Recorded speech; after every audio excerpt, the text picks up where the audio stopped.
Rio ang pangalan ng batang lalaking ito. Nawala sa kanya ang lahat dahil sa apocalypse. Namatay ang kapatid niyang babae sa kanyang mga bisig. Ang mas malala pa, kinuha siya ng isang halimaw at nilamon sa harap mismo ng kanyang mga mata. Wala siyang nagawa kundi manood lang. Isang mahinang bata lamang si Rio. Nang sinubukan niyang lumaban, pinagpiraso siya ng mga kuko nito habang sinasabi ng halimaw sa harap niya na isa lang siyang basura. At kaya, tinuhog si Rio ng buhay, naghihirap. Naalala niya ang nakaraan kasama ang kapatid niya, pero wala na ang lahat ng iyon.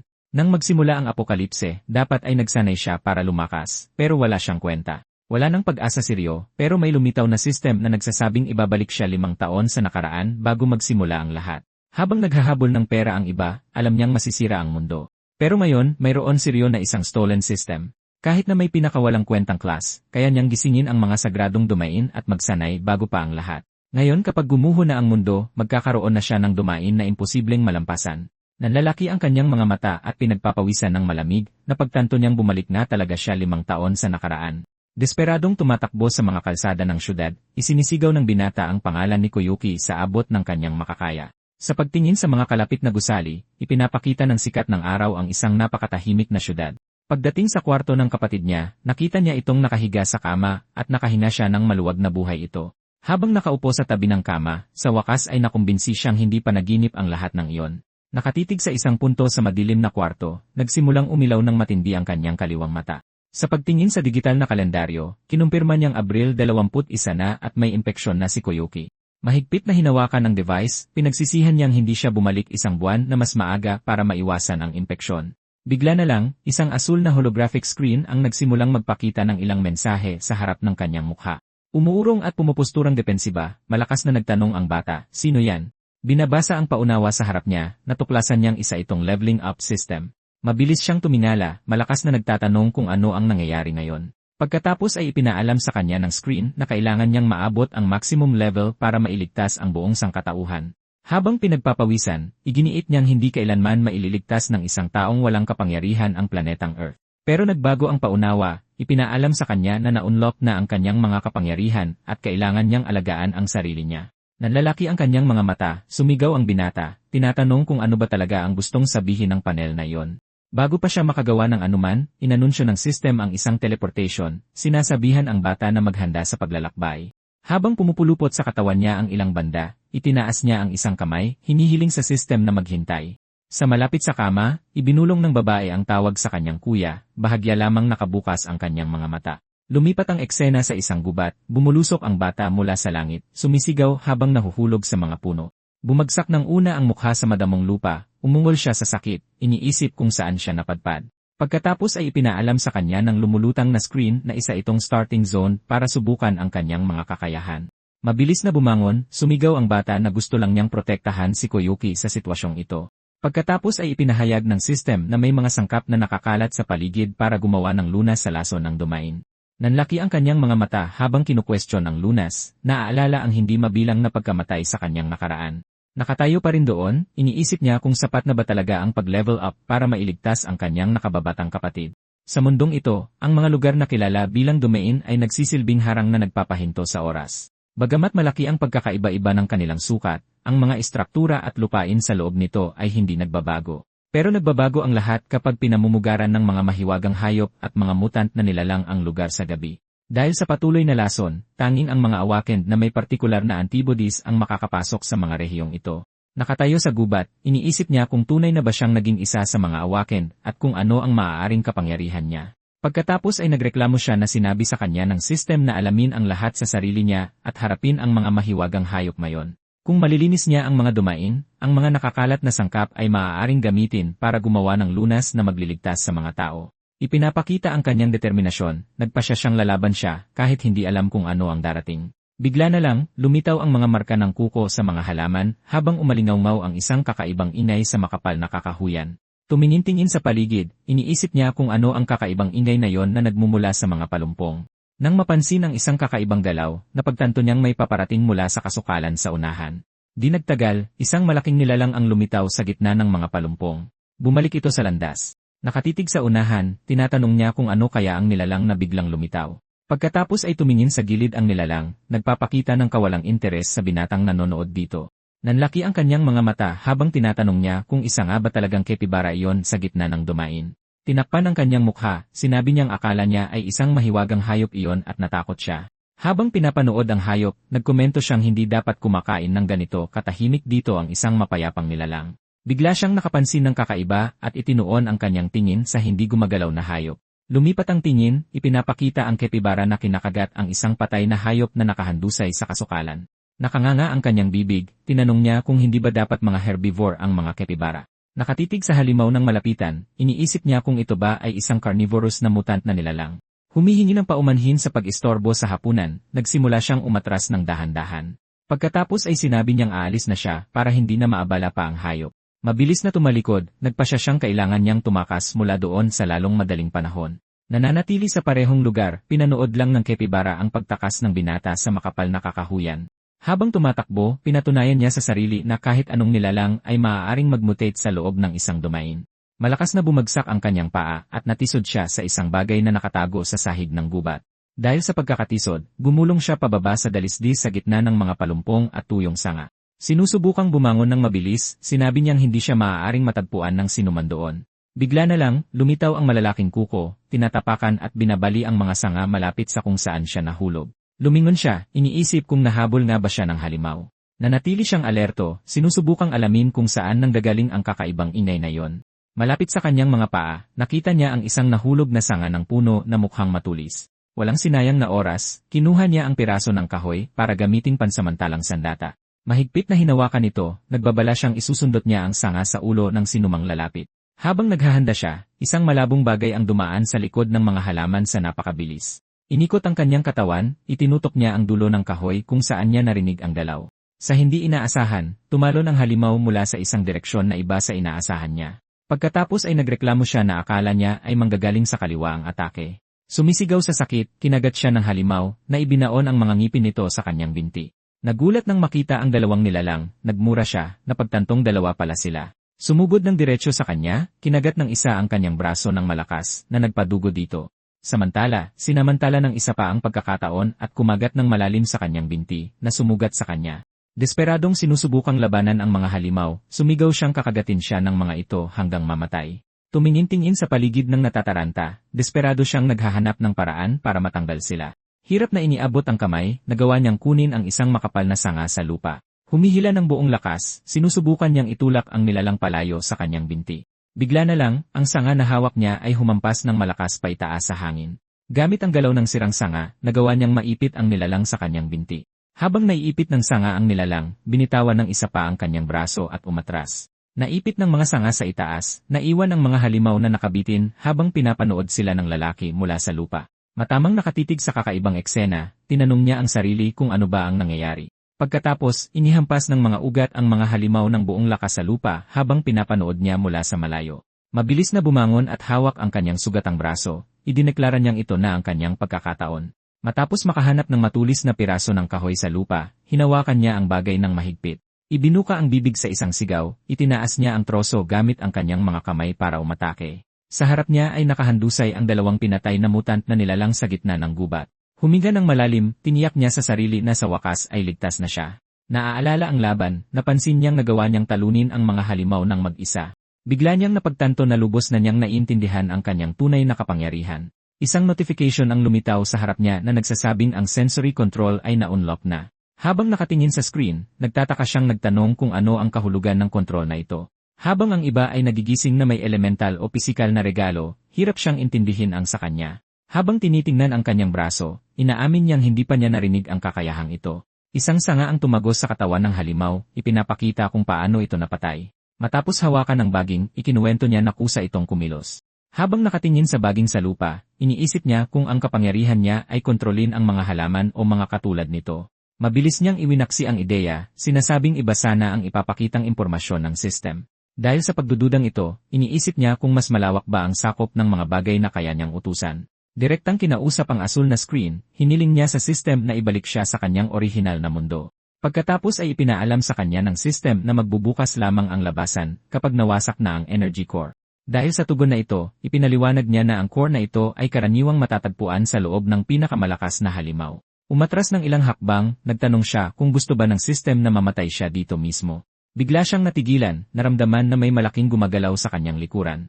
Mabilis na lumingon, nakita niya ang isang malaking anino na tumatakip sa daan na kanyang pinanggalingan. Pagkatapos, isang higanteng mutant na capybara ang lumitaw, umuungol ng malakas at ipinapakita ang malalaking ngipin habang nakatitig sa binata. Ipinakita ang ngipin, nagpakawala ang halimaw ng isang malakas na atungal na umalingaw sa buong kagubatan. Nang harapin ang halimaw ng malapitan, naparalisa siya sa laki ng nilalang. Pagkatapos ay tinanong niya kung bakit mayroong ganoong kalaking capybara sa rehiyong ito. Habang nakatitig ang mga mata sa binata, ipinapakita ng hayop na wala itong intensyong hayaang makatakas ang sinuman. Nasa malapit ang mga katawan ng mas maliliit na nilalang na kalalapatay lang niya. Sa hinalang ito ang ina ng halimaw, sinabi niyang naging imposible na ang sitwasyon. Muling ibinuka ang bibig ng malaki, nagpakawala ang halimaw ng nakabibinging tunog para takutin ang lalaki. Habang tumatadyak sa lupa ang halimaw, lumundag siya palayo para iwasan ang tama. Nasukol, alam niyang madudurog siya na parang insekto kung matatamaan siya ngayon. Bigla, may napansin siyang kakaiba at naghanda ng kumilos bago ang atake. Bigla, nagsimulang lumutang ang baging sa harap niya, sumusunod sa kanyang mga utos. Lumundag papunta sa halaman, sumigaw siya na susubukan niyang gamitin ang kakayahang ito ngayon. Iniunat ang kanyang mga kamay, nakiusap siyang gumalaw ang sanga at tulungan siya. Pagkatapos ay hinawakan niya ang puno ng dalawang kamay, hinigpitan para makuha ang kontrol. Mabilis na humaginit sa hangin ang baging, tumutugon sa matatalas na kilos ng binata. Habang hawak niya ang dulo, pinanood niya ang higanteng halimaw na napulupot sa mga halaman sa lupa. Hinigit ng buong lakas, nawala ng balanse ang halimaw at bumagsak sa gilid. Dahil sa bigat, bumagsak ang malaking hayop habang sinusubukang kumawala sa pagkakagapos nito. Nang humupa ang alikabok, ang nilalang ay ganap na nakulong at nakahandusay sa mga halaman. Ipinagdiriwang ang resulta, sinabi niyang sa wakas ay napagalaw niya ang baging at nagsalita tungkol sa paghahanap ng mga armas. Nakulong sa mga baging, ang paa ng mutant na nilalang ay marahas na nagpupumiglas para makawala. Habang pinapanood ang pagsisikap ng hayop, nakita niyang malapit nang maputol ang pagkakagapos nito. Bigla, winasak ng halimaw ang mga baging na parang gawa lang sa papel. Nang makitang nabigo ang mga halaman, sumigaw siya na nagkamali ang lahat at nagsimulang tumakbo. Mabilis na tumakbo sa kabubatan, sinubukan niyang maghanap ng ligtas na lugar na pagtataguan mula sa atake. Bigla, umatake ang halimaw, dahilan para mawalan siya ng balanse at gumulong ng malakas sa lupa. Tumilapon dahil sa lakas ng impact, dumausdos siya sa damuhan, sinusubukang bawiin ang kontrol sa kanyang mga kilos. Habang pinupunasan ng dugo sa kanyang bibig, sinabi niyang hindi kayang pigilan ng baging lang ang halimaw na ito. Nakahiga sa mga halaman, napagtanto niyang kailangan niya ng isang bagay na may mas malakas na impact para manalo. Kaya kumuha siya ng isa pang sanga at binalak na akitin ang mutant na capybara sa mas malalim na bahagi ng gubat. Umuungol ng malakas, ibinuka ng mutant na halimaw ang bibig nito habang nakatitig sa binata sa kakahuyan. Pagkatapos ay inilagay niya ang kamay sa kanyang dibdib, sinasabing may kaunti pa siyang oras para kumilos. Pagkatapos ay lumakad siya palayo habang pinapanood ng halimaw ang bawat galaw niya mula sa likuran. Pumapasok sa makapal na bahagi ng kagubatan, iba't ibang baging at sanga ang tumatakip sa buong daan sa unahan. Sumandal sa isang puno, sinabi niyang kailangan niyang pagtrabahuhin ang planong ito anuman ang mangyari. Samantala, nagpakawala ng isa pang sigaw ang higanteng capybara at sinubukang kumawala sa mga halamang nakaharang sa daan nito. Inilagay ang kanyang mga kamay sa puno, sinimulan niyang gisingin ang kanyang kapangyarihan upang kontrolin ang mga halaman sa lugar. Pagkatapos ay sinabi niyang magkakaroon siya ng tunay na pagkakataong manalo kung makokontrol niya ang lahat ng baging doon. Habang umuubo ng maraming dugo, sinubukan niyang mag-focus para hindi siya himatayin sa sobrang pagod. Sumandal siya sa puno at desperadong sinubukang muling pagalawin ang mga halaman. Harap sa hamon, nagmakaawa siyang gumalaw ang sanga at iligtas ang kanyang buhay. Samantala, ang higanteng halimaw ay nanonood lang mula sa malayo, naghihintay ng tamang pagkakataon para sumalakay muli. Sumigaw ng buong lakas, lalo pa siyang umubo ng dugo dahil sa matinding pagod ng kanyang katawan. Bumagsak sa lupa, iniisip niya kung umabot na ba sa hangganan ang kanyang katawan. Sa pasilyo ng ospital na yon, naaalala niya ang kanyang kapatid na humihingi ng simpleng inumin habang naghihintay sila. Sa loob ng pamilihan, napansin niyang desyerto ang lugar at walang mabibiling produkto. Matapos suriin ang lahat, nagpasya siyang maghanap sa ibang lugar. Ayaw niyang biguin ang kanyang naghihintay na kapatid. Pagkatapos ay nanlaki ang kanyang mga mata nang maalala niya ang kanyang pangako na palaging protektahan ang kanyang pamilya. Ipinapakita sa eksena ang babae sa lupa, sinasabi sa sarili na kailangan niyang tiisin ang sakit para walang mag-alala. Habang tinitingnan ang sitwasyon, sinabi niyang siya dapat ang nagpoprotekta sa kanyang sariling nakababatang kapatid. Sa wakas, kinuyom niya ang kanyang kamao at isinumpa kung paano naging napakasama ng mga bagay para sa kanila. Harap sa matinding panganib, nagmakaawa siya sa kanyang kapatid na tumakas ng mas mabilis hanggat kaya niya. Umiiyak ng malakas sa huling bulong, hiniling niya sa kanyang kapatid na subukang mabuhay anuman ang mangyari. Nagsimula ang isang bagong yugto na may mga bula ng liwanag na lumitaw sa paligid. Pagkatapos na may duguan na bibig, nangako siyang hindi na ito mauulit. Habang nakatingin sa halimaw, nakita niya ang matinding panganib kahit nasugatan siya. Pinatatag ang kanyang kamay, hinawakan niya ang isang sanga, ipinapakita ang kanyang determinasyon sa sandaling iyon. Isang hiyaw ang narinig sa himpapawid at lumipad ang mga ibon palayo sa kakahuyan. May naramdaman niya ang hininga ng kagubatan na parang isang senyales. Nag-focus ang kanyang mga mata nang mapagtanto niyang tila naging isa na siya sa kanyang kapaligiran. Ngayon ay tila mas masigla ang kagubatan, marahil ay nagpapakita ng isang bagong koneksyon. Sumisigaw sa sakit, inatake ang nilalang ng mga ugat na sumulpot mula sa lupa. Bumagsak sa lupa, nagpumiglas ang halimaw, nakulong sa mga ugat na hindi makagalaw. Duguan, ipinahayag niyang makakatakas na siya ngayon dahil sa mga ugat. Sinugatan ang nilalang, isang tulos ang tumama sa braso nito ng buong lakas. Sunod, isa pang tulos ang tumusok sa mukha ng halimaw, tumagos mismo sa mata nito. Desperado, sumigaw sa sakit ang halimaw, nakakulong pa rin at inaatake. Pagkatapos ay dumura ng maraming dugo, dumanas ang nilalang ng isa pang tiyak na atake. Matagumpay, sinabi niyang natalo na niya ang mapanganib na halimaw. Tumulo ang dugo sa lupa habang ipinagdiriwang niya ang tagumpay para kay Koyuki. Nakahiga sa lupa, masakit ang buong katawan niya, at iniisip niya kung masyado niyang pinilit ang sarili. Gayunpaman, isinumpa niya ang sitwasyon, ipinapakita ang kanyang matinding pagkadismaya. Bigla, isang screen ang lumitaw na nagsasabing na itaboy niya ang higanteng Capybara at kinakalkula ang kanyang level. Pagkatapos ay lumitaw ang isa pang mensahe, nag-level up sa 5, tumanggap ng bonus. Ang bonus na ipinagkaloob ay ganap na paggaling mula sa lahat ng tinamong pinsala. Nasa lupa pa rin, nanatili siyang hindi gumagalaw, napapaligiran ng mga mansa ng dugo. Pagkatapos ay iminulat niya ang kanyang mga mata, at napansin ang pagbabago sa kanyang sariling katawan. Pagbangon, nakita niyang mabilis na nawawala ang kanyang mga sugat. Iniisip niya kung ang paggaling ng pinsala sa pamamagitan ng pag-level up ay makapagliligtas sa kanya mula sa mga nakamamatay na atake. Malapit sa halimaw, isang maliwanag na bagay, isang energy crystal ang lumulutang. Hawak ang kristal, iniisip niya kung ito ba ang core ng domain.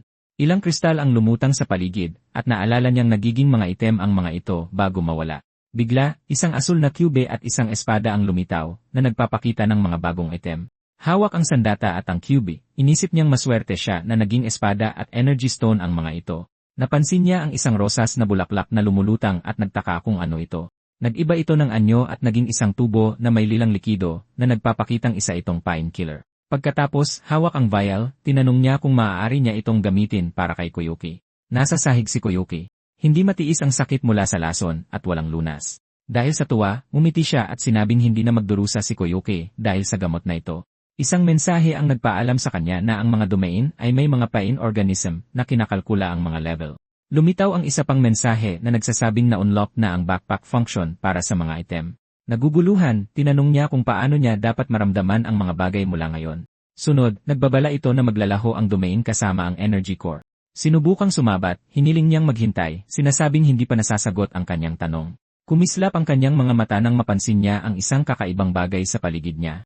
Nang mapansin ang isang anino sa lupa, nagtaka siya kung ano ang nangyari sa lugar ng pagbagsak. Pagkatapos ay isang malaking matingkad na asul na globo ang lumitaw sa kalangitan ng kabubatan. Paglitaw sa lungsod, nagtaka siya kung bakit siya inilipat doon.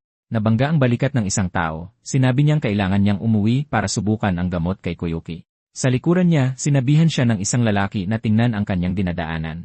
Umiilaw ang kanyang mga mata, at tila naguguluhan siya sa sitwasyon. Nakasalubong ang isang kakilala, humingi siya ng paumanhin at sinabing nagmamadali siya. Ang kakilala, na inis, ay sumigaw sa lahat na sinabihan siya ng talunan na umalis sa daan. Galit na tinanong ng lalaki kung may lakas siya ng loob na kausapin siya ng ganoon. Pagkatapos, sinugod siya ng lalaki, nagpakawala ng isang suntok. Nagulat, napansin ng lalaki na hindi tumama ang kanyang atake tulad ng inaasahan niya. Habang iniiwasan ang suntok, napagtanto ni Ryo na kusa siyang gumagalaw. Isang screen ang nagpakita ng kanyang status, si Ryo level 5 na may skill na sensory control. Kaharap ang kanyang kalaban, sinabihan siyang may lakas siya ng loob na iwasan ang kanyang atake. Gayunpaman, binabalaan siya ng kalaban na hindi magtatagal ang kanyang swerte. Nanlaki ang kanyang mga mata nang mapagtanto niya kung gaano kabilis gumalaw ang kalaban. Pakiramdam niya ay gumaan ang kanyang katawan, kaya't kaya na niyang tumugon agad sa mga suntok ng kalaban. Sakto namang lumitaw ang isang panel na nagpapakita ng impormasyon tungkol kay Ryo, sa kanyang level at sa kanyang mga skill. Galit na galit, sumigaw ang kalaban na nangangakong dudurugin ang lalaki ng walang awa. Nagkagulo ang mga tao sa paligid na nagkokomento sa galit ng boss. Bigla, naisip niya ang tinatawag na hari ng lungsod, naalala niyang narinig na niya ang tungkol sa kanya dati. Sa isang flashback, nakikita siyang sugatan, nanginginig sa takot sa sahig, naaalala niyang nakikita ang sarili na takot, pasapasa at bugbog ang mukha sa eksena. Habang iniisip ang nakaraan, inihambing niya ang panganib sa mga halimaw na nakaharap niya sa mga dumain dati. Pagbalik sa kasalukuyan, hinarap niya ang kanyang kalaban, ang kanyang mga mata ay puno ng determinasyon. At muling sumugod ang kalaban sa kanya, nagpakawala ng isa pang malakas na suntok. Mabilis na umiwas, muli niyang naiwasan ang direktang atake ng kalaban. Pagkatapos ay hinarang niya ang kamao ng kalaban gamit ang kanyang kamay, na nagpapakita ng matinding lakas. Nagulat, pinanood ng mga tao ang komprontasyon ng malapitan. Pagkatapos ay umikot ang katawan ni Ryo, at nagpakawala ng isang malakas na sipa sa kanyang kalaban. Nakahandusay sa lupa, dinamdam ng kalaban ang pagkatalo kay Ryo. Sa sandaling iyon, idineklara niya na mula ngayon, iiwasan na siya ng lalaki. Matalim na nakatitig, idinagdag niya na bumaliktad na ang sitwasyon. Nagulat, sumigaw ang mga tao na sabay-sabay silang sumugod. Samantala, sa parehong gusali, huminahon ang sitwasyon. Pagkatapos ng laban, maraming lalaki ang nakahandusay, walang malay kung saan-saan. Iniisip ang kanyang pagkatalo, hindi maintindihan ng isa sa mga bumagsak na lalaki ang kanyang lakas. Sa pagmumuni-muni sa mga pangyayari, nagtataka siya kung siya pa rin ang dating tao. Tinitingnan ang kanyang sarili, nagulat siya na nagawa niyang manalo sa laban. Nakangiti, sinabi niya na hindi naman pala ganoon kalakas ang mga kalaban. Matapos ang gulo, bumalik ang tahimik na hapon sa gusali. Nakahiga, mukhang pagod na pagod ang babae sa kanyang kama. Nakaupo sa tabi niya, tinawag niya ang pangalan ng babae, ipinapakita ang kanyang pag-aalala.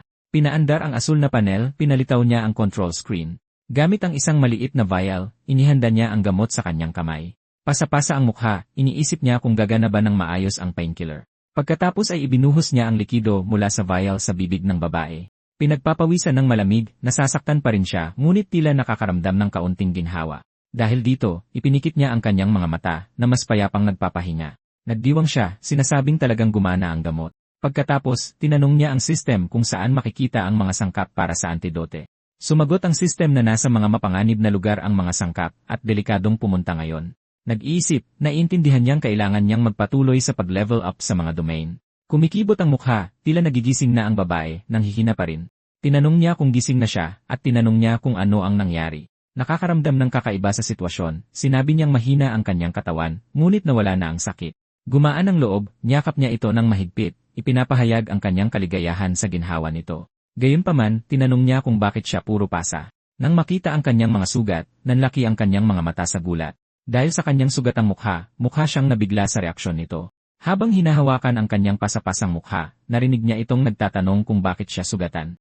Sa paglipas ng panahon, maliwanag na sumisikat ang araw sa asul na kalangitan. Pagkatapos ay tinanong siya ni Koyuki tungkol sa paggising ng isang kapangyarihan at pagpunta sa isang dumain nang hindi nagsasabi sa kanya. May mga benda sa mukha, hiniling niya na huwag itong magalit at kainin ang kanyang sopas. Nagtatampo, sinabi niyang ayaw niyang isugal niya ang sarili ng labis para lang sa mga painkiller. Huminga ng malalim, binigyan niya ito ng seryosong tingin. Ipinaliwanag niya na ang pagwawalang bahala sa mga pagbabago ay walang malulutas, at kailangan niyang harapin ang mga ito upang mabuhay. Tinitigan siya, nagulat si Koyuki sa pagbabago ng kanyang kapatid. Sa isang flashback, nakikita niya itong sinasabi na magtatago sila para manatiling ligtas. Tinanong niya kung hihinto na siya, at kinumpirma niyang magpapatuloy siya sa pag-level up. Hiniling niya na ipangako nitong uunahin ang kanyang kaligtasan dahil siya na lang ang pamilya nito. Ipinatong ang kamay sa kanya, umiti siya at nangakong mag-ingat. Sa isip-isip, nagpasya siyang huwag sabihin sa kanya ang tungkol sa mga panganib ng mga sangkap ng antidote. Humihilig na subuan siya, sinabi niyang mahina siya, at tinawag siyang spoiled. Tinanong niya kung masama ba yon, at sumagot siyang hindi. Sa malakas na apoy, isang kamay ang may hawak na kawali, naghahanda ng isang bagay sa ibabaw ng apoy. Lumitaw mula sa mga bulaklak, isang babaeng nagngangalang Lisa ang pumasok sa eksena. Binanggit niya na bumubuo sila ng grupo para sa domain, tinatanong kung interesado siya. May sabik na ngiti, idineklara ni Lisa na gusto niya talagang sumali sa pakikipagsapalaran. Labis na pagdurusa ang bumalot sa binata, tumutulo ang dugo mula sa kanyang bibig. Puno ng dugo ang kanyang bibig, hinawakan niya ang kanyang leg, na nagpapakita ng matinding sakit. Pinagtatawanan ang kanyang kalaban, sinabi ng matangkad na figura na hindi kahanga-hanga ang kanyang espesyal na kapangyarihan. Pagkatapos, patuloy siyang inasar ng figura, tinawag siyang isang ganap na basura. Binuhat ang kanyang kalaban, nagbanta siyang pasasabugin ang ulo ng kalaban gamit ang kumikinang na espada. At tinamaan ng nagbabagang espada ang target ng buong lakas, na nagpatalsik ng maraming dugo. Pagkatapos ay dahan-dahang bumukas ang isang mata, na nagpapakita ng mga litaw na ugat at pagod. Nagbago ang eksena. Nakahiga si Ryo sa kama, mukhang nababagabag pa rin sa bangungot. Sa pag-isip nito, nakita ni Ryo ang sarili na muling nakakulong sa parehong paulit-ulit na bangungot. Sa pag-iisip sa hinaharap, iniisip ni Ryo na haharapin niya muli ang halimaw o isang bagay na mas malala pa. Habang inaalagaan ang kanyang kapatid, nakaupo si Ryo sa tabi ni Koyuki na nananatiling may sakit at mahina. Nag-aalala, ipinaliwanag ni Ryo na ang gamot ay nagbibigay lamang ng ginhawa, ngunit nananatili ang sakit ni Koyuki. Hawak ang kamay niya, sinabi niyang mas matagal na mananatili sa koma si Koyuki at manghihina ang kanyang katawan. Hawak pa rin ang kamay ng kanyang kapatid, napagtanto niyang hindi pa tapos ang panganib sa kanilang pamilya. Determinado, plano ni Ryo na maghanda para pumasok sa susunod na domain sa lalong madaling panahon. Umaakyat sa mga gusali, nagbibigay liwanag ang sikat ng araw sa malaking syudad. Pagdating sa lokasyon, nakita niya ang isang karatula para sa fighting hall sa mismong harapan niya. Napagtanto niya na ito ay isang eksklusibong hall para sa mga awaken, habang nararamdaman ang kanyang pinahusay na pisikal na kakayahan. Habang lumalaban siya, naaalala niya kung paano siya nakikipaglaban noon ng walang diskarte, basta-basta lang. Dahil sa kakulangan na ito ng taktika, napuruhan siya ng husto sa huling laban. Sa pag-iisip tungkol sa panganib, alam niyang hindi na siya maaaring bumalik ng walang galos. Kailangan niyang lumaban ng mas mahusay ngayon. Kaya naman napagtanto niyang kailangan niyang magpatuloy sa pag-level up ng walang tigil. Pagpasok sa lugar, nakita niya ang maraming taong nagsasanay. Puno ng tao ang lugar. Nagulat, nagtaka siya kung lahat ba ng mga taong iyon ay talagang awakened na tulad niya. Tinanong ng isang lalaki, ipinaliwanag ni Ryo na pumunta siya doon para matuto ng martial arts. Naramdaman ang kapangyarihang mahika ng lalaki, napagtanto ni Ryo na mas mataas ang antas nito kaysa sa kanya. Tinanong ng lalaki ang level ni Ryo, at sumagot siyang level siya, ang pinakamababa. Ipinapaliwanag ang klasifikasyon, sinabi niyang level 5 siya, ang pinakamahina sa lahat, isang rank. Sinasabi ang buwanang bayarin, sinabi sa kanya ng lalaki na magbayad bago nila siya hanapan ng tagapagsanay. Humihingi ng mas mababang presyo, sinusubukan ni Ryo na makipagtalo, ngunit tumatalikod na ang lalaki. Sinusubukang tumawad, nakita ni Ryo na tumalikod ang lalaki, pero isang babae ang tumawag sa kanya para magbayad. Habang isinusuot ang uniforme, gumaan ang loob ni Ryo na mayroon siyang mga energy stone mula sa domain. Diretsahan, may nagtanong kay Ryo kung iyon ang pangalan niya. Nakatuon, may matamang at determinadong tingin si Ryo sa kanyang mukha. Sa sandaling iyon, nanlaki ang mga mata ni Ryo, nagpapakita ng pagkagulat sa kanyang nakita. Nagpakilala, sinabi ni Lisa na siya na ang magiging tagapagsanay ni Ryo mula ngayon. Natigilan, tinanong siya ni Ryo tungkol sa pagiging isang babae na nagpapakita ng kanyang pagkagulat. Nainis, binalaan ni Lisa si Ryo na huwag siyang maliitin dahil lang isa siyang babae. Mabilis na nilapitan ni Lisa si Ryo at sinunggaban siya sa leg, hindi siya makagalaw. Ang bilis niya ay ikinagulat ni Ryo na nanlaki ang mga mata sa ginawa nito. Pinapanatili ang diin sa leg ni Ryo, ipinapakita ni Lisa ang kanyang lakas. Pagkatapos, madaling ibinagsak si Ryo sa sahig at dinaganan siya. Nakatayo sa ibabaw niya, tinanong ni Lisa kung naiintindihan ni Ryo ang pagkakaiba sa kanilang mga antas ng kasanayan. Habang malapit ang mukha niya sa mukha nito, tinanong ni Lisa kung bakit ganoon makatingin si Ryo sa kanya. Nasa sahig, sumagot si Ryo na tila pamilyar siya sa kung anong dahilan. Nakadagan sa sahig, umungol si Ryo sa sakit habang hawak siya ni Lisa, binabalaan siyang isa siya sa pinakamagaling doon.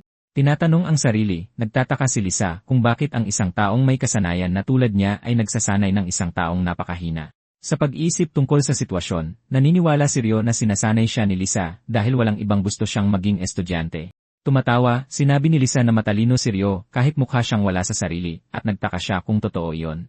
Tumalikod, ipinaliwanag ni Lisa na rank din siya tulad niya at karamihan ng mga tao doon ay AOC rank. Sa isang sesyon ng pagsasanay, iniisip ni Lisa na napakalaki ng pagkakaiba sa mga ranggo at hindi niya matatalo ang isang rank.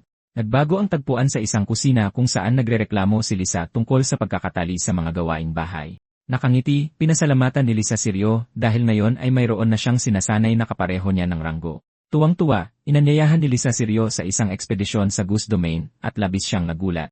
Pagkatapos ay ngumiti si Lisa at sinabing titignan niya kung maisasama niya si Ryo na mabilis namang sinubukang pigilan siya. May seryosong ekspresyon na pagtanto ni Ryo na hindi talaga siya nakikinig sa kanyang sinasabi. Habang pinapanood si Lisa na papalayo, iniisip ni Ryo na nakita na niya ito dati, nararamdaman ang isang pagiging pamilyar. Pagkatapos ay lumitaw si Lisa na may hawak na espada, gumagawa ng isang mabilis at malakas na galaw. Nanlalaki ang mga mata, naalala siya ni Ryo, kinukumpirma na siya si Lisa, ang pinakamalakas na rank ng apoy. Tinitingnan si Lisa, nagtataka si Ryo kung bakit siya, na napakalakas, ay isa na ngayong rank. Siya ay isang makapangyarihang babae na kilala sa kanyang kakayahang manipulahin ang apoy at lumaban. Sa pagharap sa nilalang, ginamit niya ang kanyang apoy at kasanayan sa pakikipaglaban, palaging tinalo ang kanyang mga kaaway. Gayunpaman, sa kabila ng lahat ng kanyang lakas, isang araw ay misteryosong namatay si Lisa. Naaalala ang nakaraan, mukha siyang napakasaya at nakangiti doon. Sa kasalukuyan, kakaiba ang trato sa kanya, malayong malayo sa dati. Tinanggihan nila ang babae, sinasabing wala ng pwesto para sa kanya sa grupo, iginiit niyang sabihin sa kanila na makakatulong siya kahit bilang suporta. Sumasang-ayon sa babae, tinanggap siya ng binata sa grupo. Hindi niya kayang tumanggi at tinanggap na lang ang sitwasyon. Sa sandaling iyon, napagtanto niyang ang pagpasok sa domain ay isang magandang paraan para mabilis na mag-level up. Nagbabago ang mga tagpuan sa loob ng linggo, inalagaan niya ang babae at nagsanay. Masinsinang nagsasanay sa Fighting Academy, inilalaan niya ang sarili araw-araw. Sa pagsasanay, hinarap niya si Lisa, na ngayon ay ipinapakita ang lahat ng kanyang galing. Pagkatapos ay nagpakawala si Lisa ng isang malakas na sipa, na tumama sa kanya ng sapul. Pagbagsak sa sahig, napagtanto niya ang kahanga-hangang lakas ng babae. Nagtanong siya kung tapos na ba siya, sinasabing napakahina niya. Humihingi ng time out, nagmakaawa siya ng 5 minuto para magpahinga sandali. Sa pag-isip tungkol sa sitwasyon, napagtanto niyang ang kanyang mga diskarte ay mataas ang antas. Dahil dito, nag-level up siya, tinaas ang kanyang antas doon mismo. Samantala, umiinom siya ng tubig, hindi alam na malapit na ang kanyang pangalawang pagpapakita. Napansin ng babae, iniisip niya kung paano niya mapapabilis ang paglabas ng kapangyarihan nito. Sa pagkagulat, nanlaki ang kanyang mga mata habang may napagtanto siyang mahalagang bagay ngayon. Pagkatapos ay lumitaw ang isang mensahe, nagbabala sa kanya na bawal magsalita tungkol sa hinaharap. Nauunawaan ng babala, sumigaw siya na nakuha niya ang mensahe, kahit na naiinis siya. Dahil doon, inilagay niya ang kamay sa kanyang lalamunan, nararamdaman ang parusa sa halos paglabag sa panuntunan. Bigla, lumitaw siya na may isang mataas na sipa, tinatarget ang kanyang ulo. Pagbagsak sa sahig, muntik na niyang maiwasan ang hindi inaasahang atake. Tinitignan siya, tila nagulat siya sa mabilis na reaksyon ng binata. Naiinis, nagreklamo siya tungkol sa biglaang atake, at hiniling na tawagin siyang master. Sinabihan siyang tumayo, sinabi niyang magpapatuloy ang pagsasanay at sumang-ayon naman siya. Nag-isip, nagtataka siya kung paano niya biglang naiilagan ang kanyang mga atake. Gayunpaman, napansin niya na ang pag-unlad ni Ryo ay tunay na hindi normal. Dismayado, ikinalungkot niya na class pa rin ito tulad niya. Nagbabago ang tagpuan, dumating sila sa pasukan ng dumain na mukhang isang tunel. Itinuturo ang tunel, ipinaliwanag ng isang lalaki na iyon ang pasukan ng dumain, ngunit hindi ito naintindihan ng isa. Nakangiti, ipinaliwanag niya na hindi mo masasabi kung ano talaga ito mula sa labas. Nagpapakita, ang dumain ay umaabot ng malalim sa loob ng nakakatakot na tunel. Natatakot, kinukwestiyon ng mga lalaki ang kaligtasan at nagtataka kung ito ba ay mapanganib. Naiinis, pinagalitan sila ng isa sa mga pinuno, sinasabing para makakuha ng mga samsam, kailangan harapin ang panganib. Pagkatapos ay nagpakita siya ng isang globo na nakakadetekta ng mga antas ng mahika sa loob ng dumain. Ipinapaliwanag na ang globo ay bahagya lamang kumikinang, sinabi ng pinuno na ligtas ang dumain. Kumpiyansa, sinabi niya sa kanila na huwag mag-alala dahil sila ni Kai ang bahala sa mga halimaw. Nagmamasid, iniisip ni Ryo na si Kai ay dapat may malawak na karanasan sa mga domain. Lahat ay pumasok sa domain, sumusunod sa pangunguna ng kumpiyansang binata. Nakita siya, tinanong niya kung takot ba siya dahil ito ang kanyang unang beses sa isang domain. Hinila ang kanyang buhok, sinabi niya sa kanya na poprotektahan niya ito dahil siya ang master. Sumusulong sa madilim na lagusan, sumusunod ang grupo na may dalang sulo. Tapos ay nagkomento siya sa mga kabute, sinasabing baka mga mutant ang mga ito. Habang nakatutok ang kanyang tingin, may napansin si Ryo na hindi inaasahan sa lugar. Dahil doon, inalerto niya ang lahat na maghanda para sa isang laban. Maraming pulang butiki ang lumitaw, na mukhang mahina at madaling talunin. Isang butiki ang sumugod sa kanya, mabangis na umaatake. Tinuhog ni Ryo ang butiki, tinamaan ito at ikinagulat ng babae. Habang namamatay, bumagsak ang butiki sa lupa sa gitna ng mga kabute. Lumingon siya at tinanong kung ayos lang ang babae. May isang patak ng dugo sa kanyang dibdib, nagulat siya sa sarili niyang kalagayan. Nakatutok kay Lisa, napansin ni Ryo na nanginginig siya ng husto sa takot. Nanlalaki ang mga mata, sinabi ni Lisa na ayos lang siya, sinasagot ang tanong. Tumalikod, pinagtawanan ng isa pang lalaki si Lisa, tinatanong kung nasaan na ang sigla niya. Pinuna niya si Lisa, sinasabing wala siyang lakas ng loob, at humingi ito ng tawad kay Edwin. Dahil doon, naisip niyang hinahamak ng lalaking iyon ang mga mas mababang klaseng awakin. Nakialam ang leader ng grupo, pinatitigil si Edwin, ngunit iginiit nitong totoo iyon. Para pakalmahin si Lisa, ikinuwento niya ang isang mahirap na pinagdaanan niya, at nagtanong ito kung totoo iyon. Nakangiti, hinawakan niya ang ulo nito, nang angakong poprotektahan siya, at pumayag naman ito. Iniisip ang leader, nakita niyang mapagkakatiwalaan ang lalaki, at hindi minamaliit ang sinuman. Pagkatapos ay tumigil ang grupo, inoobserbahan ang ilang madidilim na pasukan ng kuweba, sinusuri ang lugar. Hawak ang isang kumikinang na kristal, inanunsyo niyang maghihiwa-hiwalay na sila para mag-explore. Habang kumikinang ang kristal, siniguro niyang ligtas sila at nagtakda ng oras para sa paghahanap. Tuwang-tuwa, sinabi ng isa sa mga lalaki na kaya nilang talunin ang mga pulang butiki. Sa malapit, nananatili si Lisa na may nag-aalalang ekspresyon sa mukha, malalim ang iniisip. Pinapasunod sila, tinawag niya si Lisa, na nagmamadaling sumagot na parating na siya. Hawak ang isang may sinding sulo, sinabi ng isang lalaki na napakabait ni Kai sa kanila. Nakangiti, sinabi ni Kai na lahat sila ay mahahalaga niyang kasamahan. Umaatake, sumugod ang isang butiki, ngunit naharang ito ng talim na nagpatalsik ng dugo. Nakaharap sa butiki, inulit ni Lisa na hindi siya takot, na ayos lang siya. Ibinuka ang bibig, umungol ang butiki sa babaeng nasa harapan nito. Natakot, itinaas ni Lisa ang kanyang mga kamay na mukhang takot na takot. Ipinapakita ang mata ni Lisa, malinaw ang kanyang takot at paghihirap. Sinuntok ni Ryo ang butiki, tinamaan ang halimaw habang si Lisa ay nanonood ng may takot. Nakaupo sa lupa, inoobserbahan ni Lisa ang maniningning na asul na elemento sa paligid. Pagkatapos ay sinabi ni Lisa na wala siyang silbi, masyadong mahina para mabuhay sa dumain na ito. Lumapit sa kanya, tinutulan ni Ryo ang sinabi ni Lisa. Nakangiti, inilahad ni Ryo ang kanyang kamay kay Lisa, sinasabing lalakas pa ito. Mahigpit na hinawakan ang kanyang kamay, hinikayat siya ni Ryo na maniwala sa sarili. Nagpasalamat sa kanya, sinabi ni Lisa na mas matapang si Ryo kaysa sa kanya. May determinasyon, sinabi ni Ryo na nakakaramdam din siya ng takot, ngunit hindi siya tatakbo.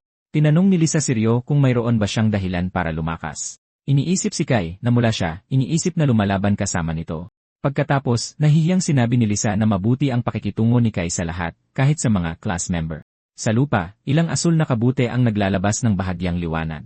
Pinatahimik si Lisa, nagbabala si Ryo na may papalapit sa kanila. Lumitaw, isang halamang kumakain ng laman ang lumabas, pumipintig ang pulang gitna nito. Umalis, nagtago si Ryo at Lisa sa likod ng isang bato, pinapanood ang halaman. Nasa harapan nila ang halaman, nagtataka si Ryo kung ano ang ginagawa nito doon dahil hindi ito mukhang malakas. Nakatitig ng maigi, hiniling ni Lisa kay Ryo na hayaan siyang asikasuhin ang halamang iyon. Pinipigilan si Lisa, pinahinto siya ni Ryo at sinabing maghintay muna. Tinatanong siya, nagtanong si Lisa kung anong problema. May masamang kutob si Ryo. May naramdaman, sinabi ni Ryo na mayroong nakakatakot sa halamang iyon. Nagbabala ang kanyang mga instinct. Sinabi ni Ryo na manatili siya sa likod at panoorin ang halaman, at nagtanong siya kung bakit. Naiintindihan, sumang-ayon si Lisa sa ideya ni Ryo, tinatanggap ang sitwasyon. Gumagalaw, ipinaparamdam ng halamang kumakain ng laman ang presensya nito, kumikinang sa dilim. Nakatago sa likod ng bato, pinanood nila ang buong bagay na natunaw sa mismong harapan nila. Dahil doon, tinanong niya kung tuluyan na bang nawala ang halamang kumakain ng tao. Pagkatapos ay sinabi niyang wala na ang halaman, ngunit hindi pa umaalis ang nakakatakot na presensya. Sinabihan si Lisa na huwag gumalaw, pinigilan niya ito para makapaghintay pa sila ng kaunti. Pagkalipas ng 10 minuto, inakala niyang wala na ang presensya, ngunit bigla silang nakarinig ng sigaw. Nagulat, nakilala niya ang boses na pag-aari ng class member, iniisip kung ano ang nangyari. Narinig ang mga sigaw, nagtanong siya kung anong nangyayari, at naisip niyang nakahanap sila ng halimaw. Nagtataka kung mas malakas ba itong halimaw, nagkomento siya na mayroong kakaiba sa dumain na ito. Pagkatapos ay nagtanong siya kung ano ang gagawin, iniisip na magiging maayos sila kapag nandyan si Kai at Jin. Sa isang mabilis na kilos, tinakpan niya ang bibig nito at sinabing manahimik ng lubusan. Gumawa ng senyas na siya, nagbabala siyang kababalik lang ng nakakatakot na presensya. Sa mismong harapan nila, muling lumitaw ang halamang kumakain ng tao. Sakto namang biglang lumitaw si Kai at ang kasama niya, huminto sa mismong harapan nila. Guminhawa sandali, inakala niyang ligtas na sila sa wakas ngayong dumating na sila. Pagkatapos ay ibinunyag ni Kai na namatay na ang lahat at silang dalawa na lang ang natira para mangalap ng impormasyon. Hindi makapaniwala sa naririnig, lubos siyang nabigla sa hindi inaasahang revelasyon. Ipinaliwanag niya na tumatahimik ang nilalang pagkatapos manghuli, ibinubunyag ang kanyang estratehiya. Pinuri naman ng kanyang kasama si Kai sa paggamit ng mga mas mababang klaseng miyembro bilang pain. Sumagot si Kai na naloko silang lahat at nagsilbi ng maayos sa kanilang layunin. Nang matanto ang patibong, naintindihan niyang dinala ni Kai ang lahat para lang isakripisyo. May luha sa kanyang mga mata, hindi niya maintindihan at nagtanong kung bakit ginawa ni Kai ang lahat ng ito. Sa isang flashback, sinasabihan ni Kai si Lisa na huwag maliitin ang sarili dahil sa pagiging low class. Sinabi rin niya na kahit ang isang E-class ay malaki ang may aambag sa loob ng domain. Nang malaman ang katotohanan, tinakpan niya ang kanyang mukha, sinasabing kasinungalingan lang ang lahat. Walang nakikitang bangkay, nagtanong si Kai kung kinain ba sila ng nilalang mula sa lugar na ito. Nagtaka ang kanyang kasama, iniisip kung may aksidenteng nagpagalit sa mutant na halimaw. Bigla, ang mga kabute sa lupa ay nagsimulang manginig sa isang napakakakaibang paraan. May lumabas mula sa dilim ng kuweba, ginulat sila ng isang kakaibang ingay. Narinig ang isang ingay, lumingon sila, at tinanong ng isa ang kasama kung ano yon. Pagkatapos ay isang may pakpak na nilalang ang lumitaw sa harapan nila, ipinapakita ang nakakatakot nitong anyo sa lahat. Mabilis na kumilos, nagbabala ang kasama ni Kai tungkol sa paparating na supersonic na atake. Pinoprotektahan ng babae, nagtataka siya tungkol sa higanteng paniki pagkatapos mismo ng halamang kumakain ng laman. Naiinis, sinabi ng kanyang kasama na papasok siya at siya mismo ang papatay sa nilalang. Desperadong sumigaw si Kai, sinasabihan siyang maghintay at huwag umatake ng padalos-dalos. Ngunit hindi niya pinansin ang babala, sumugod at nagpakawala ng isang suntok sa nilalang. Tinamaan ng direkta, tumanggap siya ng isang malakas na ganting atake at tumalsik sa malayo. Lumilipad pa atras, marahas na bumagsak ang kasama ni Kai sa pader ng kuweba. Nang makita ito, naghanda si Kai na gumanti, nag-ipon ng madilim na enerhiya sa kanyang kamay. Pagkatapos ay nagpakawala ang nilalang ng isa pang supersonic na atake, direktang tinututok sa kanya ng buong lakas. Tinaas ang kanyang mga kamay, gumamit si Kai ng kapangyarihang nagyelo na tuluyang ikinulong ang halimaw sa yelo. Sumisilip mula sa likod ng bato, nagtataka siya kung ito ba ang kapangyarihan ng isang C-class. May kumpiyansang ngiti, sinabi ni Kai na sa huli, hindi naman ganoon kalakas ang halimaw. Ngunit bigla, nakawala ang nilalang, binasag ang lahat ng yelo na kumukulong dito. Mabilis na sumusugod, inatake nito si Kai mula sa likuran, isang direktang tama. Tumalsik sa malayo, tinamaan si Kai at lumipad habang tumitilamsik ang dugo sa hangin. Walang buhay na bumagsak, lumagapak ang kanyang katawan sa lupa sa mismong harap ng dalawang nagtatago. Dilat ang kanyang mga mata, makikita sa mukha niya ang matinding gulat ng pagkatalo at kamatayan. Nang makita ang kakilakilabot na eksena, tinakpan ni Lisa ang kanyang bibig sa takot, hindi makapaniwala sa nangyari. Para hindi niya makita, mabilis niyang tinakpan ang mga mata nito gamit ang dalawang kamay, sinasabihang kumalma. Nagbabala siya na kung magpapanik ito, mamamatay din siya doon. Nagtaka siya kung bakit magkakaibang halimaw ang nakaharap ng mga grupo, kinukwestiyon ang realidad ng lugar. Tumingin sa lupa, nagtaka siya kung kailan nagsimulang kuminang ng ganoon kalakas ang mga kabuting iyon.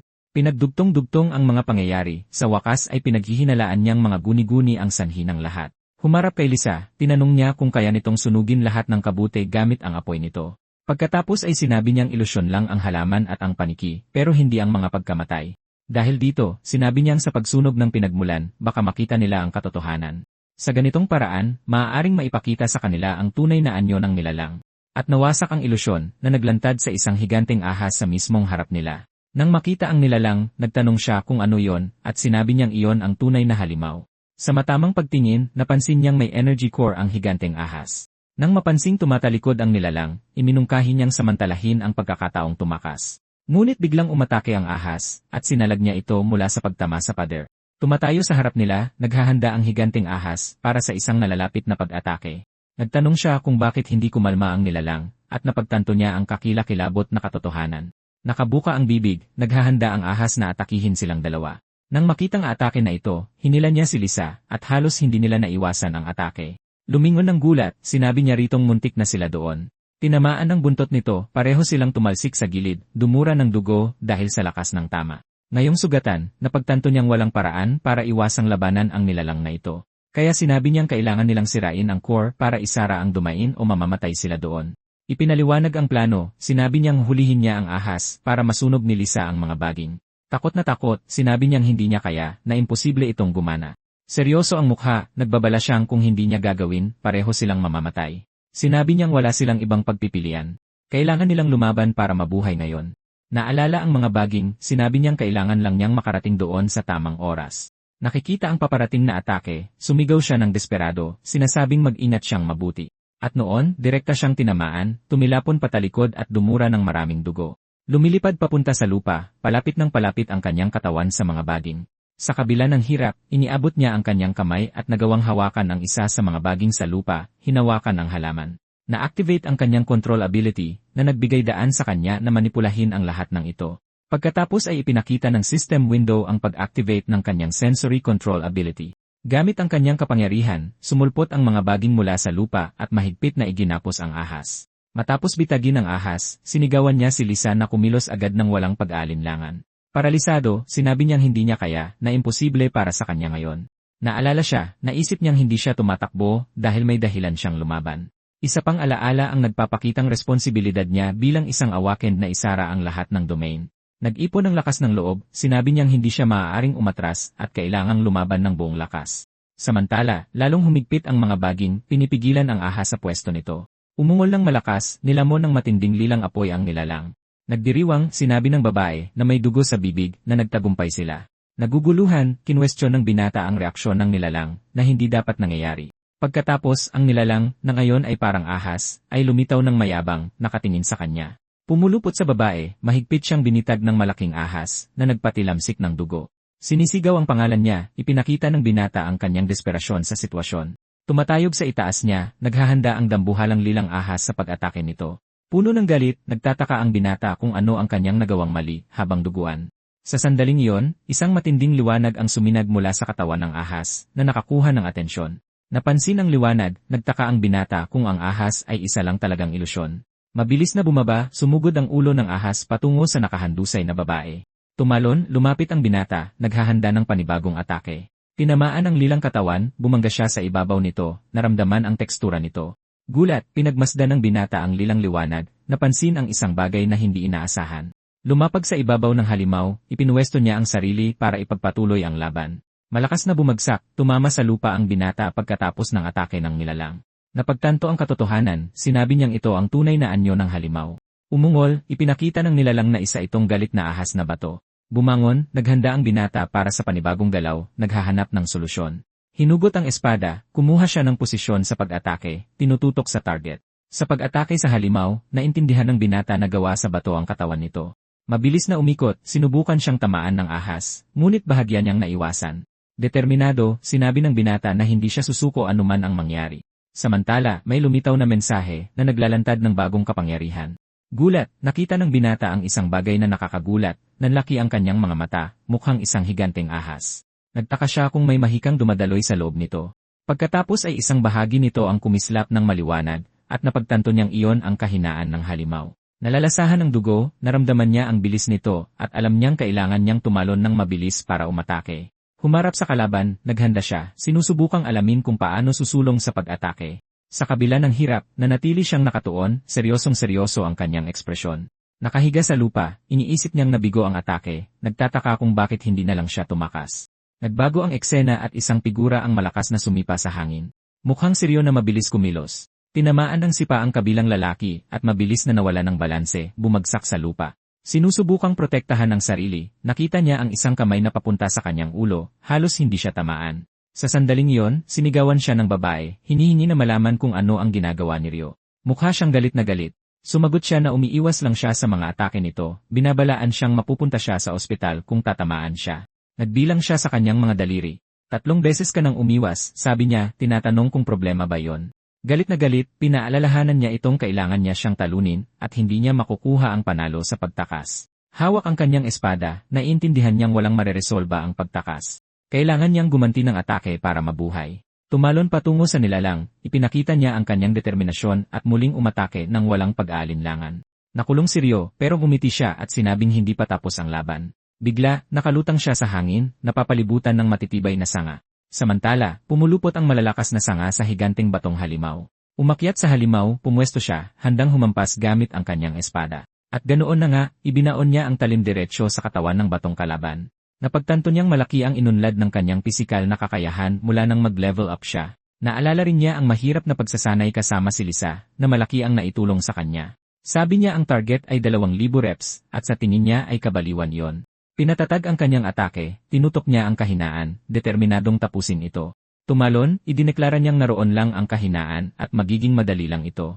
Pagkatapos ay humampas siya ng buong lakas, tinatamaan ang eksaktong kahinaan ng nilalang. Tumagos ng malalim ang matalim na talim na nagdulot ng matinding sakit sa nilalang. Sa matinding pokus, sumigaw siya na nandoon mismo ang tamang pwesto. Habang ibinabaon ng mas malalim ang espada, umungol siya habang nagpapakita ng matinding sakit ang nilalang. Pagkatapos ay nabasag ang nilalang, sumisigaw ng malakas sa sobrang sakit. Sumabog ang nilalang at naging mga lilang piraso, hudyat ng pagkatalo nito at ng kanyang tagumpay. Nang matalo ang halimaw, tumilapon siya at bumagsak sa damuhan. Pagkatapos ay lumitaw ang isang mensahe ng tagumpay na sinundan ng sunod-sunod na pagtaas ng level. Nakahinga ng maluwag, napangiti siya, iniisip na nagawa niyang makaligtas muli. Sunod, isang makinang na asul na hiyas ang lumitaw, na ikinagulat niya. Pagkatapos ay isang gintong cube at isang dilaw na aura ang lumitaw, parehong puno ng enerhiya. Hawak ang gintong cube, iniisip niya kung magkano niya ito may bebenta. Samantala, pinalibutan ng gintong aura ang kanyang kamay at nagsimulang gumalaw. Pinanood ni Ryo ang gintong aura na may gulat na ekspresyon sa kanyang mukha. Isang bagong skill na nakuha ang lumitaw sa screen, Psychic Attack. Nagtataka si Ryo tungkol sa bagong skill dahil hindi pa siya nakarinig ng kahit anong katulad nito. Nagpasya siyang saliksikin ito mamaya. Sa ngayon, kailangan niyang dalhin si Lisa sa ospital kaagad. Tinulungan niya itong tumayo, tinatanong kung ayos lang ba siya, at sinasabing kailangan na nilang umalis. Sabi niya ay mamamatay na yata siya, at inalo niya ito, sinasabing magiging sikat siya. Humihingi ng yakap, sinabi niyang nilalamig siya, at mukhang malubha ang kalagayan. Mahigpit siyang yakap ni Ryo, sinasabing maniwala lang at manatili sa tabi niya. Pagkatapos ay nagpasalamat siya para sa init at nagpaalam, habang nakapikit ang kanyang mga mata. Buong loob, sumigaw siya na hindi niya hahayaang mamatay ito, na ililigtas niya ito muli. Sakto namang may lumitaw na notification na unlock ang Vitality Transfer Skill. Pagkatapos ay may isa pang alert na lumabas, nagsasabing na unlock na ang lahat ng basic skills. Nagulat, nagtaka siya sa bagong skill na kakakuha lang niya. Sunod, bumagsak ang mga gintong patak na bahagyang nagpabago sa paligid. Habang yakap niya ito, nakita ni Ryo ang isang gintong enerhiya na pumapalibot sa kanilang dalawa. Binalot si Lisa ng gintong liwanag, tila bahagyang gumagaling. Tinanong kung ano ang pakiramdam niya, nakita niyang umungol si Lisa na nagpapakita ng kanyang sakit. Nag-aalala, tinawag niya ang pangalan nito, hindi maintindihan kung ano ang nangyayari. Nagbago ang eksena sa isang malaking puting ospital sa ilalim ng asul na kalangitan. Sa ospital, nakapikit ang mata ni Ryo, nagpapagaling pa rin. Bigla niyang iminulat ang kanyang mga mata, nagising na may halatang pagkagulat. Bumangon sa kama, isinigaw niya ang pangalan ni Lisa na mukhang litong-lito. Litong-lito. Nagtataka siya kung nasaan siya at bakit wala siyang maalala. Nakatitig ng mabuti, iniisip niya kung ang pagkabuhay muli ni Lisa ay isa lang panaginip. Mabilis na tumayo, umalis siya sa kama na may pupuntahan sa isip. Nakaramdam ng bigla ang pagkahilo, hinawakan niya ang kanyang ulo, medyo nalilito. Pagkatapos ay nakita niya ang isang babaeng nakatayo sa may pintuan na nagpapaalala sa kanya kay Lisa. Nagulat, tinanong niya kung ang taong iyon ba ang Lisa na hinahanap niya. Agad siyang binalaan na manatili sa kama at magpahinga ng maayos. Lumapit siya, niyakap ito ng mahigpit, nakahinga ng maluwag na natagpuan na niya ito. Medyo naiilang, umatras siya, bahagyang nahihiya sa sitwasyon. Humihingi ng paumanhin, sinubukan niyang magpaliwanag, ngunit tiniyak nito sa kanya na ayos lang. Pagbalik sa ospital, nagtanong siya tungkol sa pagkahimatay niya. Nakaupo sa tabi niya, kinumpirma niyang nahimatay ito at binanggit na gumaling na ang kanyang mga sugat. Sa isang alaala, nakita niya ang sarili sa tabi nito habang nakahiga ito sa lupa, nag-aalala. Sinusubukang tumulong, hinila niya ito mula sa lupa, sinasabing kailangan nilang umalis doon kaagad. Nahihirapan, napagtanto niya kung gaano ito kabigat, kaya mahirap maglakad ng mabilis. Kahit na, kinalagkad niya ito palayo, nag-iwan ng isang bangkay. Lumalayo pa, nagtungo silang dalawa sa pasukan ng isang madilim na kuweba. Humihingi ng paumanhin, sinabi niyang malayo ang labasan at naging pabigat siya rito. Nakangiti, sinabi niyang niyakap siya nito nang napakahigpit noong nag-agaw buhay siya. Dahil doon, pareho silang nagulat na inaalala ang mahalagang sandaling iyon. Nagpapaliwanag na nilalamig siya, nagpasalamat ang babae para sa yakap, sinabing masarap sa pakiramdam. Pagkatapos ay tinanong niya kung gumamit ba ito ng anumang uri ng healing ability sa kanya. Naalala niya ang transfer ability, ngunit pakiramdam niya ay may nakalimutan siyang mahalaga. Bumangon siya, nagkomento tungkol sa mga pagkamatay at kawalan ng aksyon ng gobyerno. Ipinapaliwanag ang lahat, sinabi niyang tinanong siya, at nasabi na niya sa kanila kung ano ang nangyari. Matapos imbestigahan ang mga bangkay, kinumpirma ng gobyerno na ang sanhi ng kamatayan ay mga mutant na nilalang. Nagtanong siya kung binanggit ba siya nito habang patuloy itong nagpapaliwanag na isinisiwalat ang kanyang sikreto. Sabi niya ayaw niyang gumawa ng gulo tungkol sa kanyang healing ability. Sumang-ayon siya, ayaw na may makaalam, iniisip ang kanyang kakaibang level up system. Sa pagbabalik tanaw, naiisip niyang minomonitor siya ng gobyerno o ng iba pang masasamang grupo. Nagtataka, tinanong niya kung bakit bigla itong natulala. Pinapakalma siya, sinabi niyang hindi niya kailangang mag-alala dahil napaka-espesyal nito. Nagulat sa kanyang sinabi, hindi inaasahan ang kanyang naging reaksyon. Nabigla, bumawi siya at sinabing hindi iyon ang ibig niyang sabihin. Pagkatapos ay sinabihan niya itong magpahinga dahil pupunta siyang mag-isa sa fighting hall. Sa may pinto, tinawag niya ito at tinanong kung may nanggulo ba sa kanya tungkol sa nangyari. Nakangiti, sumagot siya na ayos lang ang lahat dahil wala namang may gusto sa kanilang dalawa. Nakahinga ng maluwag, sumang-ayon siya, at nagpaalam ito, nang angakong babalik kinabukasan. Paglabas ng kwarto, sumandal siya sa pinto, nag-iisip tungkol sa mga nakaraang pangyayari. Nag-iisip, ipinikit niya ang kanyang mga mata, nag-aalala sa kasalukuyang sitwasyon. Nagbago ang eksena sa isang mataas na gusali sa ilalim ng maaliwalas na langit. Sa loob, isang lalaki ang nag-abot ng mga dokumentong nagdedetalye ng kamakailang insidente. Habang binabasa ang mga ito, kinuwestiyon ng isa pang lalaki kung paano sila nakaligtas, na tila kakaiba. Humigot sa kanyang inumin, nagtiwala siya sa kanyang kutob at nag-utos ng investigasyon sa dalawa. Lumipat sa ibang lokasyon, isang residential na lugar ang lumitaw sa ilalim ng araw. Pinalabas mula sa ospital, umuwi siya para hindi mag-alala si Koyuki. Pagdating niya, masaya siyang sinalubong ng kanyang kapatid, tuwang-tuwang isinisigaw ang kanyang pangalan. Niyakap ng mahigpit ang kanyang kapatid, napangiti siya ng maluwag, masayang makita itong ligtas. Tinitingnan ang kanyang refleksyon, iniisip niya ang kanyang mga gumaling na sugat at pagtaas ng kanyang level. Nakahiga, naaalala niya ang bagong psychic ability at ang vitality transfer skill na kanyang na-unlock.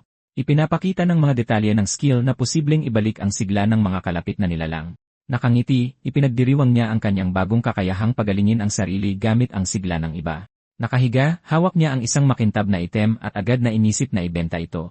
Para maiwasan ang hinala, nagpasya siyang ibenta ang item sa black market. Dumating nang nakadisgis, inalok niya ang isang energy stone sa isang babae, gusto itong maibenta kaagad. Pinupunan ng isang form, inilagay niya ang kanyang account number para matanggap ang pera. Mabilis ang transaksyon. Nag-type ang babae sa kanyang computer para tapusin ang lahat. Lumingon ng may gulat, napagtanto niyang naideposito na pala ang pera sa kanyang account. Gulat, tiningnan niya ang kanyang telepono, pinoproseso kung gaano kabilis ang transfer. Isang mensahe ang lumitaw sa kanyang telepono, kinukumpirma ang isang deposito na 50 milyon yen. Nabigla, nanlaki ang kanyang mga mata, hindi makapaniwalang napakalaki ng pera niya. Nagtanong siya kung may pagkakamali, ngunit ipinaliwanag ng babae na napakahalaga ng bato. Mahinahon siyang nag-alok ng refund kung sakaling ayaw na niyang ibenta ito. Tinanggihan ang alok, lubos siyang nagpasalamat at kinuha ang pera para sa kanyang sarili. Habang naglalakad sa kalye, iniisip niya kung paano mapapabuti ng perang ito ang kanyang buhay. Habang tinitingnan ang isang marangyang silid, naiisip niyang magugustuhan ng kanyang kapatid ang bagong lugar. Nagbago ang isip niya, napagtanto niyang nagiging basura lang ang mga material na bagay sa apokalipse. Ang mahalaga ay mapabuti ang kanyang mga kakayahan at makuha ang gamot ng kanyang kapatid. Inabot sa kanya ang isang balaraw, ipinaliwanag ng babae na isa itong elemental na kutsilyo para sa lakas at bilis. Nakatayo sa harap ng pinto, binasa niya ang isang paunawa na lumipat na ang fighting hall. Naguguluhan, iniisip niyang walang nabanggit si Lisa tungkol sa pagbabago. Habang nagfo-focus, nararamdaman niyang lumakas ang kanyang control ability at nakakaramdam siya ng masamang balak. Natatakot sa sahig, sinusubukang ipagtanggol ng babae ang kanyang sarili, nanunumpa na nagsasabi siya ng totoo. Galit na galit, inakusahan siya ng isang lalaki na sinungaling at nangakong gagawin siyang abo. Ibinagsak ang kanyang kamao sa lupa, lumikha ng impact ang lalaki na nagwasak sa sahig. Nagulat sa isang bagay, nanlaki ang kanyang mga mata, hindi maintindihan kung ano ang nangyayari. Habang hawak ang babae sa kanyang mga braso, tinanong niya kung ayos lang ba ito, at kung ano ang ginagawa ng lalaking iyon dito. Sa isang di pagsang-ayon na tingin, tinanong niya ito tungkol sa kanyang mga kasinungalingan. Puno ng pagsisisi, humingi siya ng paumanhin, sinasabing ayaw niya talagang mag-alala ito. Lumayo siya, hinarap ang lalaking sumuntok sa sahig at tinanong kung sino siya. Ipinaliwanag ng isa pang lalaki na ito si Ryo na sumali sa hall habang wala sila. Hinarap silang dalawa, sinabi ni Goda na sinet up nila si Senior Kai sa perpektong pagkakataon. Tumatawa, kinutya ng isang grupo ang abilidad ni Ryo, tinawag siyang hardinero. Habang nakaupo, narinig ng babae na sinabihan siya ni Ryo na magpahinga at tinanong kung ano ang gagawin niya. Ngumiti ng may kumpiyansa, sumagot siya na hindi niya kailangang mag-alala, na siya na ang bahala sa lahat. Nag-iisip sa sarili, alam niyang hindi eksakto ang mga talaan ng antas, ngunit nasa database ang mga ito. Dati siyang A-class, pero ngayon alam niyang mas mataas na dapat ang level niya. Isang grupo ng mga lalaki, ilang S-class at isang C-class, ang nanonood sa kanya. Gumawa siya ng hamon na may kasamang pusta. Kung manalo siya, titigilan na nila si Lisa. Tumawa ang lalaki at tinanong kung nababaliw na ba si Ryo, hinahamon siya sa isang laban. Nagulat sa isang bagay, nagpakita siya ng pag-aalinlangan ng tanggapin ang pusta. Sumang-ayon sa laban, tinanggap ni Ryo ang mga kondisyon, walang pakialam sa anumang pinsala. Nagbubulungan sa isa't isa, iniisip ng iba kung kaya ba talagang harapin ni Ryo si Goda. Habang nakaupo, napagtanto ni Lisa na hindi kumikilos si Ryo ng padalos-dalos at tiyak na may plano. Lumapit ang isa sa mga lalaki, sinasabing pababagsakin niya si Ryo nang walang tulong ni Goda. Hinugot ang kanyang balaraw, hinamon siya ni Ryo na subukan, handa na sa laban. Ipinapakita ang galit nito, umuungol ang isang malaking nilalang habang inanunsyo ng isang maliit na mandirigma na ipapakita niya ang kanyang kapangyarihan. Pagkatapos, isang karakter na may asul na buhok ang sumugod sa kanyang kalaban ng napakabilis. Gumalaw ng may liksi, nagpakawala siya ng isang tiyak na suntok sa dibdib ng kalaban na ikinagulat ng lahat. Pagkatapos ay tinamaan ng kamao ng bida ang kalaban ng may lakas, ipinapakita ang epekto ng atake. Nagpahayag siya ng pagkagulat sa lakas ng suntok, iniisip kung ang kanyang kalaban ay isang strength awaken. Mula sa malayo, tinanong ng kalaban kung plano lang ba niyang takasan ang laban. Habang nakalutang sa hangin, sinabi ni Ryo na naghihintay lang siya ng perpektong pagkakataon para umatake. Ipinahayag ang kanyang intensyon, sinabi niyang hinihintay niya ang perpektong pagkakataon para gumanti. Mabilis na nagpakawala si Ryo ng matitinding suntok, sinusubukang mabigla ang gumagalaw na kalaban. Bilang tugon, umiti ang kalaban, sinasabing hindi sapat ang bilis para talunin siya dito. Nagkomento naman ang isang babae tungkol sa kanilang mga klase, sinasabing mahihirapan siyang gumanti. Lumingon siya, tinanong kung akala nila mabilis lang siya, binabalaan sila na lahat ng kanyang kakayahan ay tumaas na ang antas, at nagpakawala siya ng isang malakas na suntok sa mukha ng kalaban. Dahil sa atake, sumigaw sa gulat ang kalaban, agad na bumulwak ang dugo mula sa kanyang ilong. Matapos ang malakas na tama, tumilapon siya sa malayo, bumagsak sa lupa ng may malakas at masakit na kalabog. Gulat na gulat, pinanood ng babae ang eksena, natulala sa nangyari. Isang lalaking nakahalukip-hip ang nagtanong kung isang A-class ba ang nagpatumba sa isang S-class sa isang suntok lang. Ipinahayag ang kanyang tagumpay, inanunsyo ni Ryo na handa na siya para sa susunod na kalaban sa labang ito. Lumitaw ang bagong kalaban at hinamon siya, sinabihan si Ryo na subukang hulihin siya kung ganoon siya kakumpiyansa sa kanyang bilis. Nagulat, nag-react si Ryo sa bilis ng bagong kalaban habang ito'y naglaho sa kanyang paningin. Pagkatapos ay lumitaw ang kalaban sa likod ni Ryo na lumingon para harapin siya ng maingat. Tinanong kung saan siya nagpunta, narinig ni Ryo ang sinabi ng kalaban na nandoon lang siya at pinapanood siya. Bigla na lang, isang alon ng lilang enerhiya ang tumama kay Ryo na naramdaman ang epekto ng atake. Tumalikod, kinuwestiyon ng kalaban kung paano niya planong manalo kung hindi man lang niya ito mahanap. Sugatan, narinig ni Ryo ang sinabi ng kalaban, ito na ang kanyang pagkakataon para sumuko sa laban. Tumatawa, inasar siya ng kalaban, sinasabing baka pakawalan niya ito kung luluhod at magmamakaawa. Habang inoobserbahan ang kanyang kalaban, napagtanto ni Ryo na hindi lang ito mabilis. Mayroon siyang kakayahang mag-teleport. Mabilis na nag-isip, naalala ni Ryo na ang kanyang detection skill ay kayang makakita ng ibang bagay habang tinatawag siyang matigas ang ulo ng kanyang kalaban. Lumakas at umikot ang lilang enerhiya ng kalaban, naghahanda para sa isa pang dalaw. Gumanti, nagpakawala si Ryo ng alon ng asul na enerhiya, sumisigaw na natagpuan na niya ulit ito. Habang iniikot ni Ryo ang kanyang kutsilyo, iniisip ng mga tao kung ito ba ay isang padalos-dalos na atake lamang. Nagulat, itinanggi ito ng babae, naiintindihan na mayroong hindi inaasahang mangyayari. Tinamaan ang kalaban sa braso, sobrang gulat na hindi siya makapaniwala sa nakita. Matapos ang atake, sumigaw siya sa sakit, bumagsak sa lupa dahil sa epekto ng tama. Panalo na naman, pinunasan ni Ryo ang kanyang mukha at inanunsyo na ito ang kanyang pangalawang tagumpay. Tulala, nagtatalo ang mga estudyante, hindi maintindihan kung paano tinalo ng isang A-class ang dalawang A-class na kalaban. Tumatawa, sinabi ng isang matandang lalaki kay Ryo na kahit isang magic item ay hindi kayang lampasan ang kanilang pagkakaiba sa kapangyarihan. Pagkatapos ay sinabi niyang ang isang A-class kumpara sa isang E-class ay walang iba kundi isang walang silbing langgam. Itinapon sa lupa, tinamaan si Ryo ng isang malakas na suntok mula sa bagong kalaban. Naramdaman ng atake, napagtanto ni Ryo na hindi niya kayang iwasan ang malakas na sugod na iyon. Ngumiti, binalaan siya ng kalaban na hindi pa tapos ang atake nito. Muling umatake, inihagis niya si Ryo sa isang pader na gumuho sa pagtama. Takot na takot, isinigaw ng babae ang pangalan ni Ryo, nag-aalala sa kanyang kalagayan. Sugatan sa mga guho, narinig ni Ryo ang isang komento tungkol sa kahanga-hangang lakas ng kalaban. Nang uuyam, sinabihan ng kalaban na puno ng enerhiya, si Ryo na alamin ang kanyang lugar. Nagulat, tulalang nakatitig si Ryo, ramdam ang bigat ng mga salita ng kanyang kaaway. Sa isang mabilis na galaw, tumalon si Ryo mula sa mga guho, umiiwas sa isa pang malakas na suntok. Nag-iisip tungkol sa atake, nagkomento siya na kung tinamaan siya, baka natalo na siya. Tumatawa, tinanong ng kalaban kung sa tingin niya ay kaya niyang patuloy na umiwas ng ganoon magpakailanman. Mailiksi, iniwasan ni Ryo ang isa pang atake na bumagsak sa lupa, ipinapakita ang kanyang mga pag-iwas. Nag-aalala, alam ni Ryo na kailangan niyang hanapin ang kahinaan ng kanyang kalaban sa lalong madaling panahon. Pinag-isipan niya ang kahinaan ng kanyang kalaban, binabalikan ang mga nangyari sa laban. Pagkatapos, nagpalabas ng enerhiya ang kanyang kalaban, inaasar siya at tinatawanan ang sitwasyon. Tinamaan niya ang kanyang kalaban ng isang energy blast, ibinagsak ito sa lupa. Nasa lupa, napagtanto niyang mas malakas ang suntok kaysa sa mga nauna na nag-iwan sa kanya ng sugat. Dahil dito, nakaramdam siya ng ibang enerhiya sa mga unang suntok. Ibig sabihin, umaapaw sa kapangyarihan ang katawan ng kanyang kalaban sa ilang mga pagkakataon. Dahil doon, dapat humihina na ang magic power ng kanyang kalaban dahil sa paggamit ng ganoong kalakas na atake. Naghahanda ang kanyang kalaban ng isang huling suntok, ngunit sinusubukan niyang hulaan ang susunod na galaw. Nagulat ang kalaban sa kanyang nakita. Dahil dito, naiwasan niya ang mga suntok na nagpapatunay na humina na ang mga atake. Nag-ipon siya ng enerhiya sa kanyang kamay, handa nang gumanti at simulan ang kanyang kontra-atake. Gumawa siya ng isang malakas na galaw sa pagtalon sa hangin, handa nang tamaan ang kanyang kalaban. Nagulat, nagtaka ang kalaban kung paano nakalikom ng ganoong kabangis na atake ang isang napakahina. Tinamaan ng kalaban, tinapos ng suntok ang eksena ng may malaking katumpakan. Bumagsak sa lupa, nararamdaman na ng kalaban ang lakas ng kanyang katunggali. Sinugod niya ang kalaban, iniwan siyang nakahandusay sa lupa na may talim malapit sa kanyang mukha.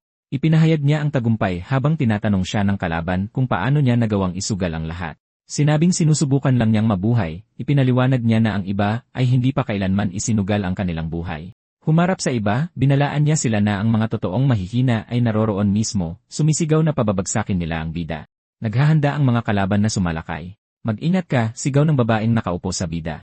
Tapos, sa isang gulat na sigaw, lumingon siya para tingnan kung sino ang papalapit. Mabilis na kumilos, sinipa ng isa sa mga kalaban ang bida ng may eksaktong sipa.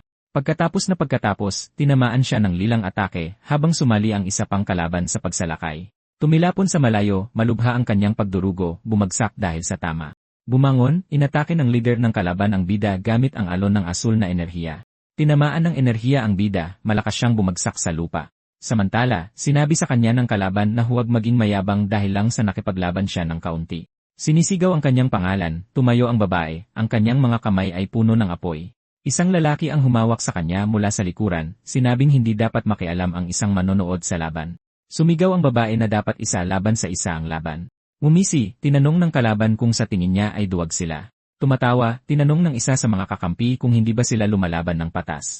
Nagbabala ang kalaban na sa ganitong laban, madaling sumobra at makasakit ng isang tao. Nakahiga sa lupa, nagpasya siyang kailangan niyang gamitin ang psychic attack. Gamit ang kakayahan, nagpakawala siya ng psychic attack sa kalaban, na ikinagulat nito. Nakaluhod, nagtataka ang kalaban kung ano ang nangyari. Hindi maintindihan ang sitwasyon, nagtataka ang kalaban kung saan nagpunta ang bida. Biglang lumitaw ang isang dambuhalang lilang ahas, na ikinagulat ng kalaban. Pagkatapos ay lumitaw ang bida sa likod ng kalaban, sinabing ang ahas na yon ang pumatay kay Kai. Napapalibutan ng kadiliman, naramdaman ng kalaban ang epekto ng atake. Sa isang sigaw ng takot, nagpanik siya. Sumulyap sa gilid, nagmamakaawa na walang lumapit, umatras ang kalaban sa takot. Desperado, humingi siya ng tulong sa kahit sino, takot na takot sa dambuhalang ahas. Habang pinapanood ang lahat, napagtanto ng babae na may nakitang kakilakilabot ang kanilang leader. Nagtatanong kung ano ang nangyari, tinitingnan ng ibang mga estudyante ang kanilang leader, na bumagsak sa lupa. Sugatan, naisip ng bida na mas malakas ang psychic attack kaysa sa kanyang inakala. Galit na galit, hinarap ng ibang mga estudyante ang bida, sinasabing hindi nila siya patatawarin. Nararamdaman na bumibigay ang kanyang katawan, iniisip niyang gamitin ang isang kakayahan na hindi pa niya nasusubukan. Naalala ang nakaraan, naaalala niya ang pagsasanay sa kabundukan, nararamdaman na tumatalas ang kanyang pandama. Malakas na sinuntok ang lupa, lumikha siya ng bitak at isang malaking epekto. Sumunod, nayanig ang mga gusali, at nagtaka ang mga tao kung lindol ba yon.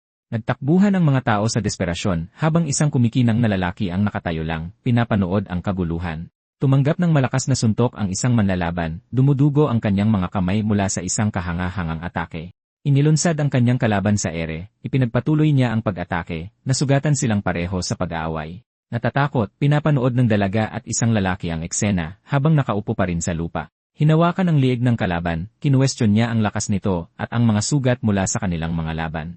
Nagulat, pumiglas ang lalaki habang lumitaw ang isang pulang marka sa kanyang liig. Nagpakawala ng malakas na suntok, pinabagsak niya ang kanyang kalaban, na naging dahilan ng kanyang matinding pagdurugo. Nakahiga sa lupa, sugatan ang kalaban, at may bitak ang pader sa likod niya. Matapos matanggap ang mensahe ng level up, huminga siya ng maluwag, handa na para sa susunod. Tumatakbo papalapit sa kanya, niyakap siya ng mahigpit ng dalaga, ipinapakita ang kanyang pag-aalala. Nag-aalala, binanggit niya ang panganib, pero sinabi niyang buhay siya at maayos. Bigla siyang natumba, sumandal sa kanya para manatiling nakatayo. Nahihilo, humingi siya ng paumanhin at hinayaan siyang sumandal sa kanya. Pinapanood ang eksena, tinanong ng isang lalaki kung paano tinalo ng baguhan si Ginoong Goda. Habang nag-uusap sila, namangha sila sa kanyang klase at lakas, nagkokomento tungkol sa laban. Iniisip ang mga sinabi ng chairman, nagpa siya ang isang lalaking nakasweet na mag-ulat kaagad. Paalis na siya, nagtaka siya kung may naramdaman siyang kakaiba, pero binaliwala niya ito. Gulat ang mga mukha, sinabi ng mga lalaki na may naramdaman silang kakaiba na nagmumula doon. Pagdating sa lugar, isang matandang lalaki na may tungkod ang nagtanong kung ano ang ginagawa nila sa dojo. Nagtataka, tinanong niya kung sino ang matandang lalaki, at ipinaliwanag ng dalaga na siya ang may-ari ng lugar. Malungkot niyang ipinaalam na magpapakasal na ang anak ng may-ari, kaya ibebenta na ang hall. Tinitignan siya, nanatili siyang tahimik, pinoproseso ang impormasyon. Puno ng galit, sinabi ng matanda na mananagot sila sa pinsala sa dojo. Inakusahan ni Noguchi sina Lisa at Ryo na sanhi ng pagkasira, inililipat ang sisi. Galit, sumigaw siya, tinatanong kung bakit niya binabaluktot ang kwento ng ganoon. Iniisip ang panganib mula kay Goda, nagpa siya si Noguchi na isisi sa kanila para protektahan ang sarili. Nagtatanong tungkol sa presyo, gustong malaman ni Ryo kung magkano ibebenta ng matanda ang lugar. Nagpa siya siyang bilhin ito, inanunsyo ni Ryo na sapat na ang pera para ma-renovate ang lahat. Gulat, lahat ay nakatingin kay Ryo, hindi makapaniwala sa kanilang narinig. Tumatawa, inasar ni Noguchi si Ryo at tinanong kung saan siya kukuha ng ganoong kalaking pera. Humarap sa babae at sa isa pang lalaki, sinabi ni Ryo na kailangan niyang tapusin agad ang isang kontrata sa pagbebenta. Ipinapaliwanag ang sitwasyon, sinabi ni Ryo na sa kanya na ang fighting hall mula ngayon. Habang pinapanood ang lahat, ipinakita ng dating may-ari ng lugar ang kanyang pagkagulat sa balita. Patuloy siyang nagpaliwanag, sinabing wala nang sinuman ang makakatingin sa kanya ng mababa o hindi rerespeto sa mga patakaran ng lugar. Lumabas ng hall, umalis si Ryo at ang babae habang pinapanood sila ng isa pang lalaki. Naglalakad sa kalye, nadaanan nila ang mga puno at isang pader sa ilalim ng mainit na araw. Tinanong niya si Ryo kung totoo ba ang kanyang mga sinabi tungkol sa hall.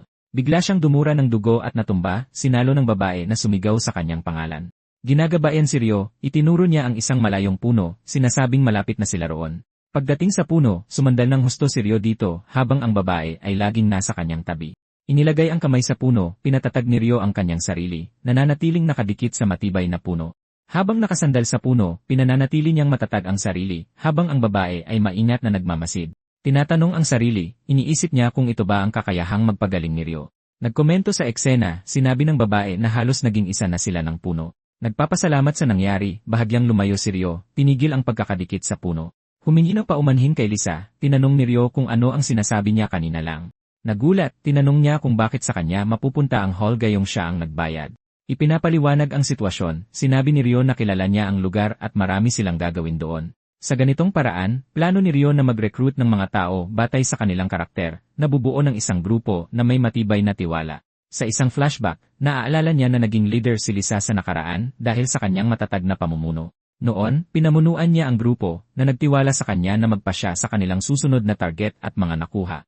Pagbalik sa kasalukuyan, iniisip ni Lisa na magiging kamangha-mangha para sa kanyang hinaharap ang pamamahala sa hall. Tinitingnan si Ryo, tinanong niya kung gagawin ba talaga niya ito para sa kanya o hindi. Humihingi ng paumanhin, sinabi niyang hindi siya maaaring magtagal dahil may naghihintay sa kanya. Tinanong siya ni Lisa kung sino ang naghihintay sa kanya. Kinumpirma ni Ryo na ibibigay niya ang kanyang buhay para sa taong ito, sinasabing siya ang dahilan kung bakit siya nabubuhay. Nauunawaan ang sitwasyon, pumayag si Lisa, sinabing magtutuon siya sa kanyang trabaho. Masaya at umiiyak, sinabi ni Lisa na gagawin niya ang lahat para pamahalaan ang hall ng mag-isa, at dapat siyang mag-focus sa kung ano ang kailangan niya. Tinanong niya si Ryo kung madalas pa rin ba siyang pupunta. Sinabi ni Ryo na, idinagdag na kakailanganin niya ang kanyang pagsasanay. Sumagot siya na maghihintay siya. Nagpaalam, sinabi niyang uwi na siya, at kumaway pabalik si Lisa sa kanya. Kahit alam niyang mali, iniisip ni Lisa na hindi niya kayang sukuan si Ryo o ang kanyang nararamdaman. Pagbalik sa kanyang apartment, iniisip ni Ryo na gusto niyang pumunta sa domain, pero hindi niya magawa sa ngayon. May lumitaw na mensahe, nagbababala na hindi siya maaaring pumasok sa domain ng hindi level 15. Sa pag-iisip tungkol dito, napagtanto ni Ryo na ang level 15 ay maaaring ang pinakamababang kailangan para mabuhay. Pagpasok sa ibang bahagi ng bahay, napansin niyang gising si Koyuki nang makarinig siya ng ubo. Nang makita ang pinto ng banyo, tinawag ni Ryo si Koyuki, nag-aalala para sa kanya. Nagulat, nanlaki ang kanyang mga mata sa eksenang tumambad sa kanya. Sumusuka ng maraming dugo, nakayuko si Koyuki sa lababo. Nag-isip ng mabilis, kailangang linisin ni Koyuki ang lahat bago malaman ng kanyang kapatid ang nangyari. Sakto namang dumating si Ryo at tinawag ang kanyang pangalan, nararamdaman ang maselang sitwasyon. Determinado, iniisip ni Ryo na kailangan niyang mag-level up at kunin ang mga sangkap para mapagaling ang kanyang kapatid. Samantala, bumangon si Koyuki mula sa sahig, na mukhang medyo nalilito. Nang makita ang kanyang kapatid, tinanong niya kung nandoon ba ito, at tinanong ni Ryo kung gising na siya habang kinukuha siya ng tubig. Tinatanong ang kanyang kalagayan, tinitigan siya ni Ryo, at umaasa si Koyuki na wala siyang napansin. Nakangiti, sinabi ni Koyuki na mas maganda na ang pakiramdam niya kaysa noong mga nakaraang araw. Nang marinig iyon, tumango si Ryo, iniisip na mabuti at gumagaling na siya. Pagkatapos, sinabi ni Ryo na pupunta siya sa isang dumain sa loob ng 2 araw at maaaring mawala sandali, kaya humingi siya ng tulong sa kapitbahay. Tumatawa, sinabi ni Ryo sa kanya na huwag mag-alala. Binayaran niya ng maayos ang kapitbahay at masaya itong tumulong. Tinatanggap ang sitwasyon, sinabi ni Koyuki na mananatili siya sa kama para hindi siya makaabala. Lumuhod sa harap niya, sinabi ni Ryo na huwag mag-alala na makaabala sa kanya, nang angakong gagaling siya. Sinabi ni Koyuki sa kanyang kapatid na bumalik ng ligtas mula sa dumain, at sinabi ni Ryo na mas malakas na siya ngayon. Inunat ang kanyang mga braso, tinanong ni Ryo si Koyuki kung gutom na siya, at kung ano ang gusto niyang kainin.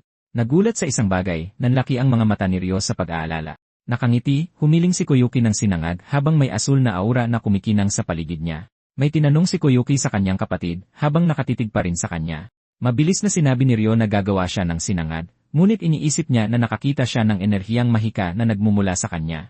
Ang eksena ay nagbago sa isang mataas na gusali sa abot tanaw sa ilalim ng maaraw na langit. Sa kabilang silid, isang lalaki ang nag-uulat sa Pangulo na tinalo ni Ryo ang isang awakened at gumamit ng mga elemental na kakayahan.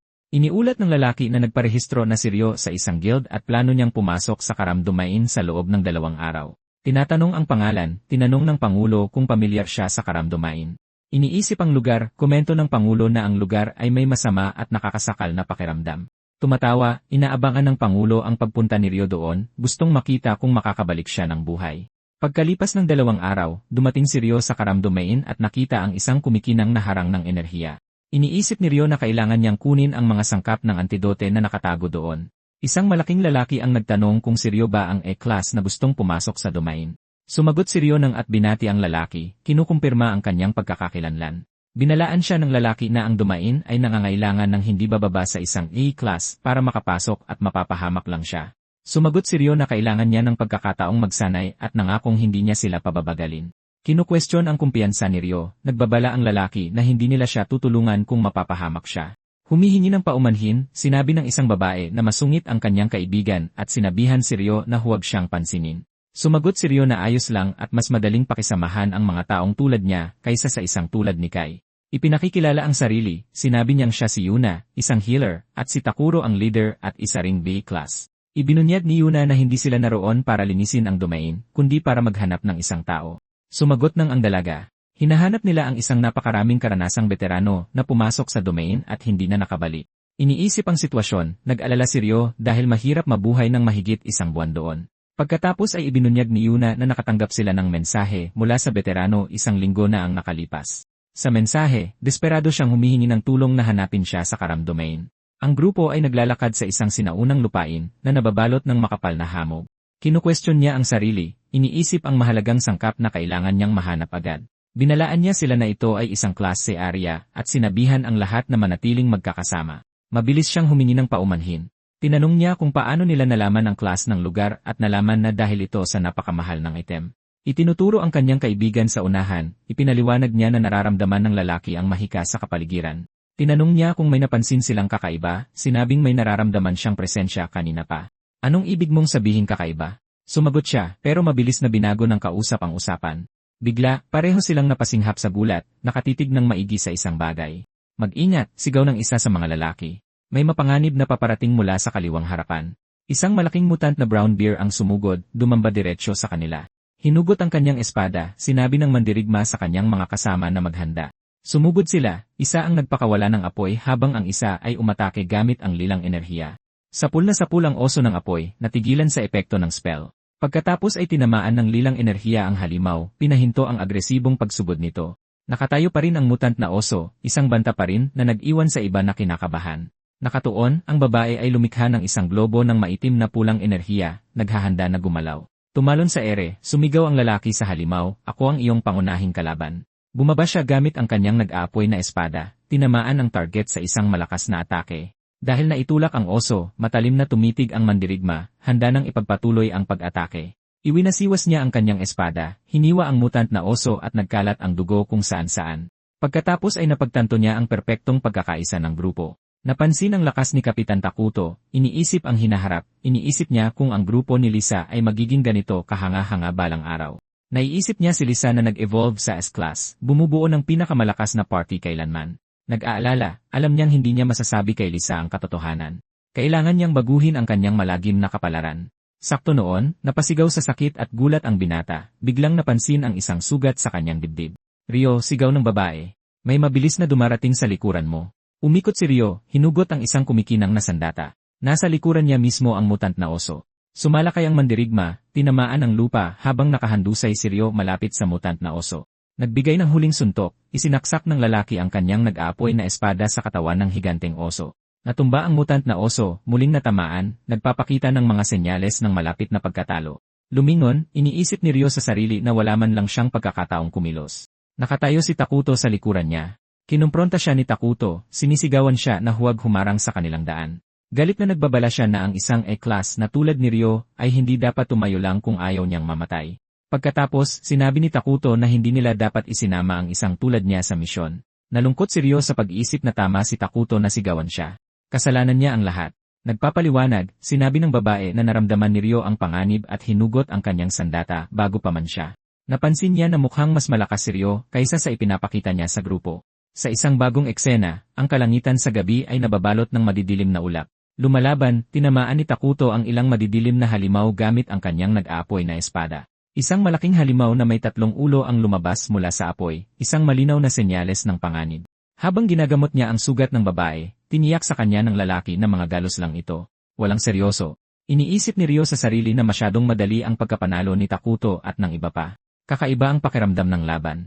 Habang nag-iisip, sinabi ni Takuto na mahihina lang ang nakita nila, hindi ang inaasahan sa isang C difficulty area. Sumang-ayon ang kanyang kaibigan, sinasabihan silang manatiling alerto dahil hindi pa lumalabas ang mas malalakas. Habang nakayuko, sinabi ni Ryo na hindi pa niya natatagpuan ang sangkap at nararamdaman niyang lumalakas ang kakaibang presensya. Nakayuko sa tabi ng ilog, iniisip niya ang bilis ng agos. Hinawakan ng kanyang kamay ang malakas na agos ng ilog.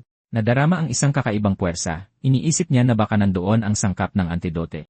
Hinila ni Takuto si Ryo sa braso, pinagalitan siya at sinabihang huwag humiwalay. Lumabag si Ryo, sinasabing bitawan siya habang sinusubukang kumawala. Bigla, napuno ng gulat ang mukha ni Takuto habang nakatitig sa isang bagay. Habang nakaturo, sinabi ng babae sa lahat na tumingin. Tinatakpan ng lahat, isang makapal na hamog ang lumitaw, na mabilis na bumalot kina Ryo at Takuto. Nawala sa makapal na hamog, may ilang nagreklamo na wala silang makita at nararamdaman nilang nauubos ang kanilang lakas. Kaya tinawag ng isa sa kanila ang lahat na magdikit-dikit. Tapos may isang lalaking nagtanong kung may nararamdaman si Kenji, ngunit sumagot siyang hindi gumagana ang kanyang sensing ability. Iniisip ang magical energy na naramdaman niya, may isang humakbang sa tubig ng ilog at nabalot nito. Sakto noon, nakita ng binata ang isang kumikinang naglobo sa ibabaw ng tubig at sumigaw na sa wakas ay natagpuan na niya ang hinahanap. Mabilis na tumatakbo, itinuro ng binata ang daan, habang nagtatanong ang iba kung saan siya pupunta ng nagmamadali. Sumisigaw sa galit, tinawag ng isa sa mga lalaki na tanga ang binata, ipinapakita ang matinding pagkadismaya. Dahil doon, sinabi niya sa lahat na sumunod sa kanya, inuutusang huwag maghiwa-hiwalay at sumang-ayon ang grupo. Tinatakpan ng hamog ang gubat, pinapadilim ang lugar at lumilikha ng isang eksena ng purong kawalang katiyakan. Napansin ang kawalan ng mahika, iniisip ng binata kung tuluyan na bang naglaho ang enerhiya. Habang tumatakbo siya patungo kay Ryo, sumigaw ang lalaki na hindi niya hahayaang makarating ito sa kuweba. Nakikita natin ang pasukan ng kuweba, na mukhang napakalalim at mahiwaga. Nakahiga sa lupa, may isang taong sugatan na may maraming hiwa at maraming dugo. Habang papalapit sila, lalong nag-alala ang grupo, at sinabi ng babae na gagamutin niya agad ang mga sugat. Habang nag-iisip ng malakas, iniisip ng binata kung paano makakaligtas dito na may ganito kalubhang mga sugat. Nararamdaman ang paghina ng mahika, iniisip niya kung ito ba ay naglaho o nakatago lamang. Bigla, nagulat ang binata na para bang may mahalagang nangyari. Lumalapit, nilapitan ng binata ang ilang halaman sa may sulok. Pinagtagpi-tagpi ang lahat, napagtanto ng binata na pinapayagan na siya ng system na natural na maramdaman ang mga sangkap. Doon sa lupa, may isang kakaibang kumikinang na bulaklak na tumutubo na may mga mansa ng dugo sa malapit. Nakikita natin ang close-up ng bulaklak na may mahiwagang asul na talulot at mga pulang detalye. Nagulat, tinanong niya kung ano ang nangyari tapos pinakalma ang sarili habang iniisip ang ibang dahilan. Sinusuri ang bulaklak, nakita niya na iisa lang ang talulot, mukhang ordinaryo, ngunit puno ng dugo.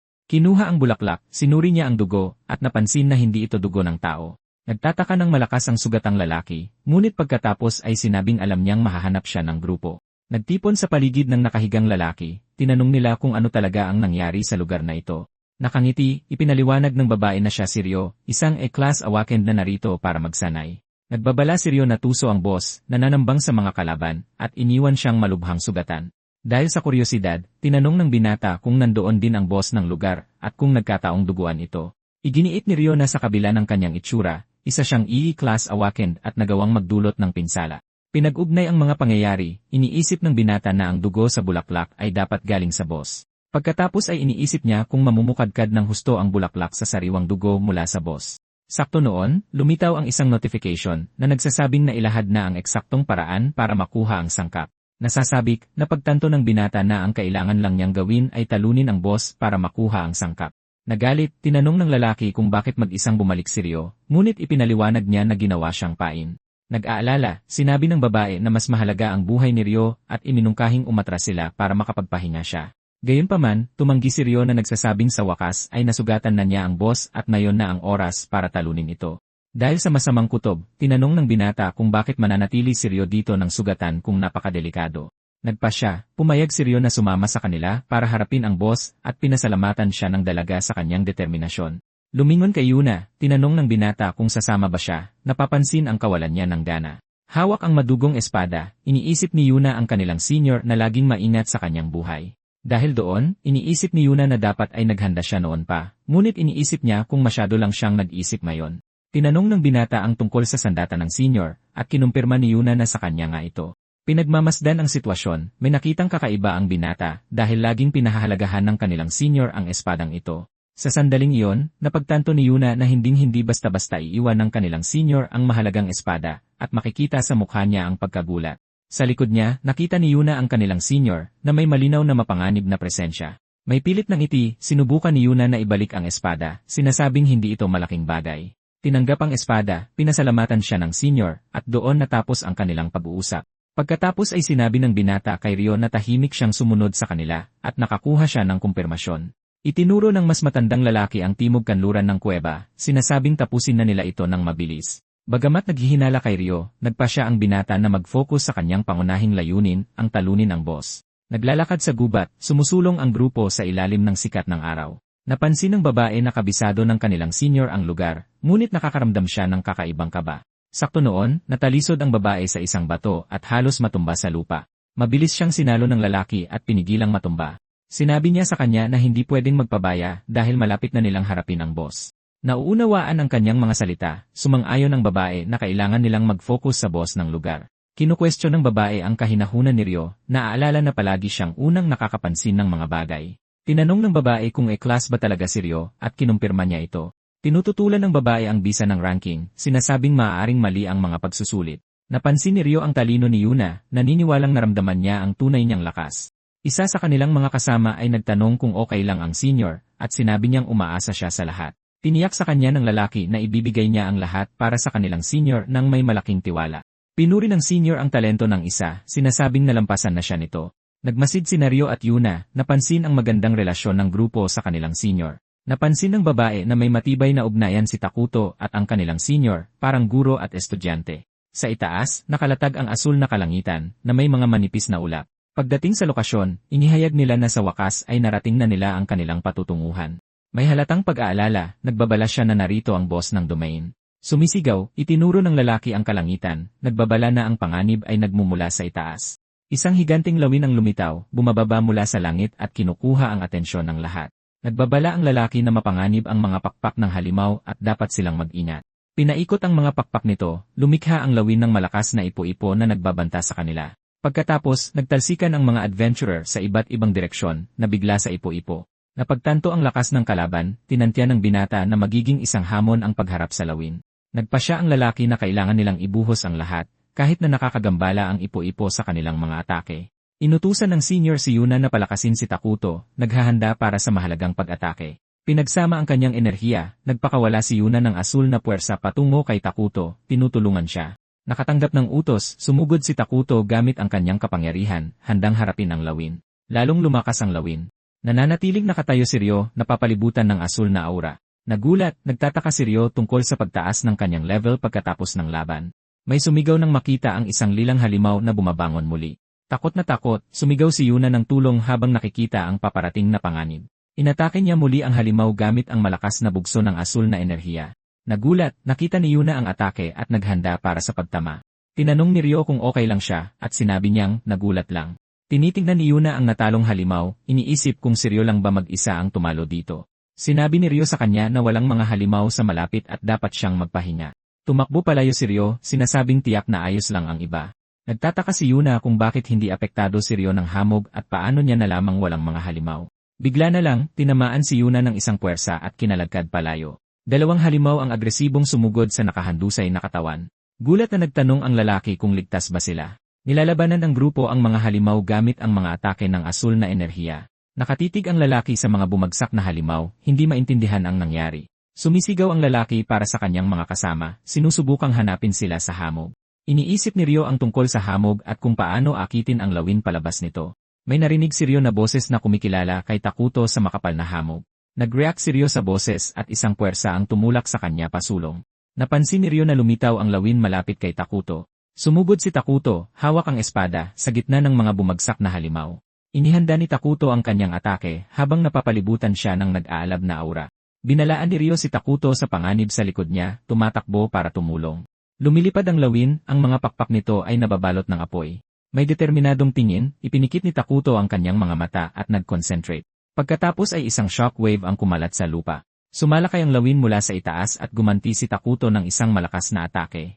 Humanga si Ryo, napagtanto ang galing ni Takuto at sinabing plinano niya yon.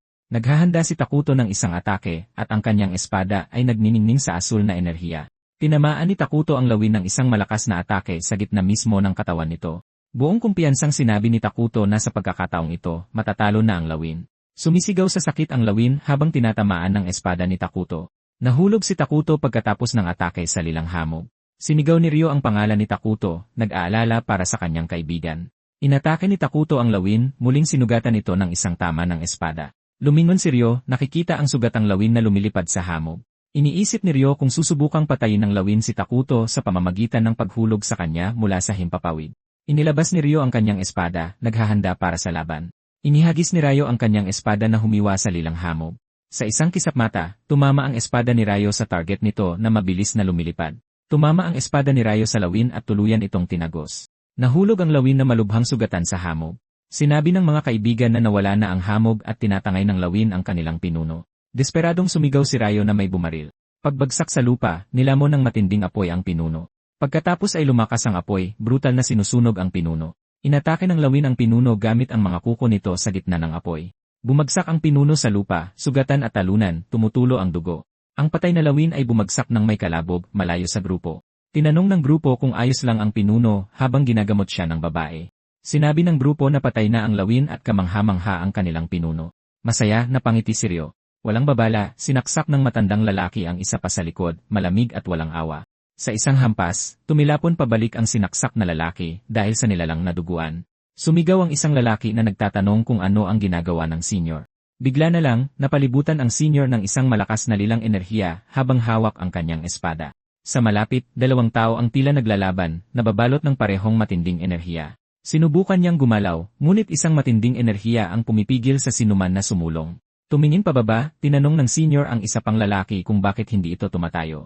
Hinawakan ng isang lalaki sa leg, humingi siya ng respeto, at pilit itong hinila patayo. Lumapit, tinanong ng senior kung bakit hindi siya lumalaban. Samantala, nagpupumiglas ang lalaki, desperadong sinusubukang makawala sa mahigpit na pagkakahawak. Naiinip, nagreklamo ang senior na masyadong nakakabagot ang sitwasyon para sa kanya.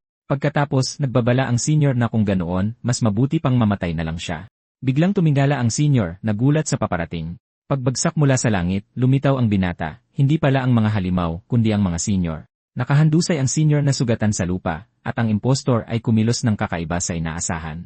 Habang lumulutang, napag-isip niya na kung tama siya, ang kalaban sa harap niya ang tunay na boss ng lugar na ito. Tumatawa, idineklara ng Peking senior na wala ng silbi na panatilihin pa ang dati niyang anyo. Pagkatapos ay nagsimula siyang mag-transform, isang lilang enerhiya ang bumalot sa kanyang katawan. Sa isang bagong anyo, isang lilang humanoid na halimaw na may sungay ang lumitaw, na tila mas komportable. Nagulat, nagtaka ang binata kung bakit napakaaga lumitaw ng humanoid na halimaw na ito at hindi natagpuan noon. Natakot, nagtanong ang iba tungkol sa nagsasalitang humanoid na halimaw, gusto malaman kung nasaan ang tunay na senior. Ngumiti ang halimaw, itinuro ang lupa, sinasabing nandoon lang ang kanilang kasama. Inihayag ang lahat, ipinaliwanag ng halimaw na noong bumaba ito sa Earth, kalahati ng core nito ay ninakaw ng lawin. Inis na inamin ng halimaw na galit ito nang makasalubong nito ang taong iyon sa kanyang daan. Sinuntok ang senior, sinabi ng halimaw na nanalo ito sa laban sa kabila ng paglaban niya. Nakahandusay sa lupa, umungol ang senior mula sa isang bukas na sugat sa kanyang dibdib, lubos na talunan at walang buhay. Habang nakatayo sa ibabaw ng katawan, ipinaliwanag ng halimaw na ginamit nito ang tao para subukang bawiin ang nawala rito. Habang tumutulo ang dugo, sinisipsip ng halimaw ang isang bagay na naglalabas ng malakas na lilang enerhiya. Tumingin pababa, nakakita siya ng isang kalansay na puno ng dugo sa gitna ng kabubatan. Hawak ang kanyang telepono, inihayag niyang matagumpay niya silang naakit sa lokasyong ito. Nakahandusay na sugatan sa lupa, ipinaliwanag niya na mas natagalan silang dumating kaysa sa inaasahan. Ngumiti ang nilalang, inanunsyo na nakakuha ito ng isang buong energy core. Kinilabutan, napagtanto nilang isa sa kanilang mga kasama ang tinutukoy ng halimaw. Sumisigaw sa galit, nanumpa ang lalaki na tatalunin ang kalaban sa mismong harap nila. Lumingon sa grupo, sinabi ng binata sa lahat na lumikas at isama si Takuto. Sumagot siya sa nilalang, sinasabing tatalunin niya ito dito mismo ng mag-isa. Muling ngumiti, inasar ng nilalang ang binata para sa matapang nitong mga salita. Itinuro ang isang daliri, tinanong ng lalaki kung kaya ba talagang talunin ng isang E-class na tulad niya ang nilalang. Mahigpit na sumagot ang binata, sinasabing siya na ang bahala rito mag-isa. Habang humihingi ng tulong ang babae kay Kenji, naghahanda silang sundin ang kanyang mga utos. Habang kinakaladkad palayo, isa sa kanila ang nagtanong kung talaga bang iiwanan nila ang kanilang kasama para mamatay. Hawak ang espada, sinabi ng nilalang na mahilig magpakabayani ang mga tao. Sumugod pasulong, umatake ang kalaban ng may pambihirang bilis. Umatake mula sa itaas, nagbigay siya ng isang malinis na tama gamit ang kanyang espada. Nakanganga, tila natigilan ang nilalang sa atake. Inikot ang kanyang katawan, inihanda ng binata ang sarili para sa isa pang atake. Iniisip niya sa sarili na naabot na niya ang antas na itinakda ng system. May determinadong tingin, kumpiyansa siyang may sapat siyang lakas para pabagsakin ang domain boss. Muli niyang tinamaan ang kalaban, nagbigay ng direktang tama sa nilalang. Nagtatago sa likod ng isang puno, pinapanood ng kanyang mga kaibigan si Ryo habang kumikilos. Natigilan, iniisip ng lalaki sa sarili na hindi man lang niya mailabas ang kanyang espada laban sa halimaw na yon. Humanga, napansin ng nilalang ang sugat, pinag-iisipan ang kahinaan ng mga class. Hinawakan ang sugat nito, tinanong ng nilalang kung itinatago ba niya ang kanyang tunay na lakas. Tumalikod, idineklara ng halimaw na magiging boring kung papatayin lang ang binata. Nagulat, napaisip siya kung gagamit ba ng skill ang kalaban. Itinaas ang mga braso, nagpatawag ang nilalang ng mga bilog ng lilang enerhiya. Naghahanda, itinaas ng binata ang kanyang mga braso para harangin ang atake. Mula sa kanilang pinagtataguan, sumigaw ang isa sa kanyang mga kaibigan na takpan ng lahat ang kanilang mga tainga. Habang pinoprotektahan ang sarili, naramdaman niyang hindi ito isang ordinaryong sonic attack. Maaari nitong sirain ang kanyang mga panloob na organo. Napaluhod, nagpakawala siya ng malakas na alon ng gintong enerhiya. Iniunat niya ang kanyang kamay at mabilis na kumalat ang gintong enerhiya. Napalibutan ng mga sanga, nakulong ang nilalang at hindi na makagalaw. Nagulat, tinanong ng nilalang kung kaya niyang kontrolin ang kahoy. Habang nanonood ng laban, nagkomento ang kanyang mga kaibigan na muntik na yon. Kahit nakakulong, inamin ng nilalang ang kayabangan nito, ngunit nagtanong kung mananatili ba ito roon magpakailanman. Pagtingin sa paligid, napagtanto ng halimaw na biglang nawala ang kalaban nito. Bumagsak mula sa itaas, iniisip niyang kailangan lang niyang pigilan ang paggalaw nito sandali. Bumaba ng buong lakas, pinatama niya ng isang malakas na suntok ang halimaw. Sumisigaw sa sakit, nagalit ang nilalang sa atake. Nagbabago ang katawan nito, nangako ang halimaw na dudurugin ang binata. Lumilipad sa hangin, tumawa ang nilalang sa gitna ng umiikot na enerhiya. Nag-aalala, napagtanto ng binata na lalo pang lumakas ang halimaw. Itinaas ang kanyang mga kamao, idineklara ng binata na hindi niya hahayaang makatakas ang halimaw. Naghahanda ng atake, sumugod ang binata patungo sa nilalang na nasa himpapawid. Hawak ang talim, itinuon niya ang kanyang enerhiya para sa susunod na atake. Tinamaan niya ang halimaw, hinampas ang nilalang ng buong lakas. Sumisigaw sa kawalan ng pag-asa, nag-aalala ang kanyang mga kaibigan para kay Ryo. May dugo sa kanyang bibig, iginiit niyang hindi pa tapos ang laban. Habang umuubo ng dugo, iniisip niya kung may lason ba ang talim ng halimaw. Hawak sa leg, nakulong siya sa kapit ng halimaw. Inaasar siya, tiniyak sa kanya ng halimaw na hindi nakamamatay ang sugat. Gusto nitong panoorin siyang magdusa. Itinapon ng binata sa isang tabi, nagbabala ang halimaw na ito ang kabayaran sa paglaban dito. Hawak siya sa itaas, nagbabala ang nilalang na ang pagkahulog mula sa perpektong taas na yon ay dudurog sa kanyang mga buto. Sugatan, nakatitig siya sa bilog ng lilang enerhiya habang sinasabi ng nilalang na magiging magandang tanawin ang eksena. Gamit ang matutulis na kuko, isang kamay ang humawak sa ulo ng bata habang dumadaloy ang dugo sa kanyang mukha. Nahuhulog ng hindi makontrol, bumulusok siya sa isang madilim na malaasul na kawalan. Sa ibaba, 3 tao ang nanonood sa pagbagsak habang isa sa kanila ay nagbabala na mamamatay siya. Pagkatapos ay isang malaking impact ang tumama sa lupa na nagdulot ng malakas na pagsabog. Nagulat, isang lalaki ang nanood ng eksena at sinabing tapos na ang lahat. Tumatawa, idineklara ng may pakpak na nilalang nakaawa-awa ang tao. isang langgam na madaling durugin, at malapit nang maging kanila ang Earth. Nakahiga sa lupa, iniisip ng sugatang bata ang mga salita ng nilalang, iniisip kung makakataka sila sa dumain. Gamit ang isang kumikinang na kamay, hinawakan ng isa pang lalaki ang puno ng isang malapit na puno. Habang hinahawakan ng ibabaw, naglalabas ng enerhiya ang kumikinang na kamay papunta sa puno. Napapalibutan ng gintong enerhiya na pagtanto ng sugatang bata na natulungan siya ng hindi sinasadya. Noon din, lumitaw ang isang screen na nagpapakita na ginagamit ang skill na Vitality Transfer sa beginner level. Kumakalat, binalot ng gintong enerhiya ang bata sa lupa at ang puno sa tabi niya. Nagulat, tumingala siya, nakikita ang gintong enerhiya na umiikot sa paligid niya. Nagulat, nanlaki ang mga mata ng may sungay na halimaw habang iniisip kung ano ang nangyayari. Pagkatapos, lumingon ang nilalang, nalilito kung ano ang maaaring nangyayari. Habang inoobserbahan ang lugar ng pagbagsak, ipinagtaka ng nilalang na nalanta ang mga puno, iniisip kung naglabas ng lason ang katawan. Nang mapansin ang gintong enerhiya, nagulat ang nilalang sa nakita nito. Bigla, isang gintong palaso ang tumama sa nilalang na lumulutang sa hangin. Tinamaan ng halimaw, lumitaw ang bata na may dramatikong pagpasok. Ang nilalang, na nagalit, ay nagulat na makita ang bata na mukhang maayos at nagtanong kung gumaling na ba siya. Nakaharap sa halimaw, nagpose ng atake ang bata, handa para sa laban. Pagkatapos, lumitaw ang isang screen na nagpapakita na ginagamit ang skill na Psychic Attack. Hindi nagtagal, lumabas ang isang error message. Nagbabala na nabigo ang skill dahil mas mataas ang Psychic Defense ng kalaban kaysa sa level ng skill. Sinasagot ang atake ng halimaw, umatake muli ang bata, na ikinagulat ng nilalang. Tinamaan ang nilalang, sumugod ang bata gamit ang isang punyal. Mabilis na nag-isip, napagdesisyonan ng bata na ang Psychic Attack ang kanyang tanging pagkakataon, kaya kailangan niya ng plano. Sa galit, nagpasya ang nilalang na sa susunod, pupunitin nito ang ulo ng bata. Nagulat, tumingin sa ibaba ang bata, na curious sa kanyang nakikita. Isang ngiti ang lumitaw sa kanyang mukha habang pinapanood ang kanyang kalaban. Pagkatapos ay tinanong siya ng nilalang, gustong malaman kung bakit siya tumatawa. Kinuwestiyon ng halimaw, ipinahiwatig ng bata na maaaring hindi tunay ang kapangyarihan nito. Nagbabala sa halimaw, idineklara niya na ang hinihigop na mahika ay sinusubukang tumaka sa katawan nito. Nanlalaki ang mga mata, nag-react ang nilalang sa kanyang babala, ipinapakita ang pagkamangha nito. Naghahanda para sa laban, nagpakita ng seryoso at nakatutok na tindig ang bata. Umatake gamit ang punyal, narinig niyang kinukutya siya ng halimaw, ngunit hinamon niya itong patunayan na mali siya. Nagsimula ng countdown, nakatuon ang bata sa halimaw, nakakonsentra sa kanyang diskarte. Lumitaw ang isang mensahe.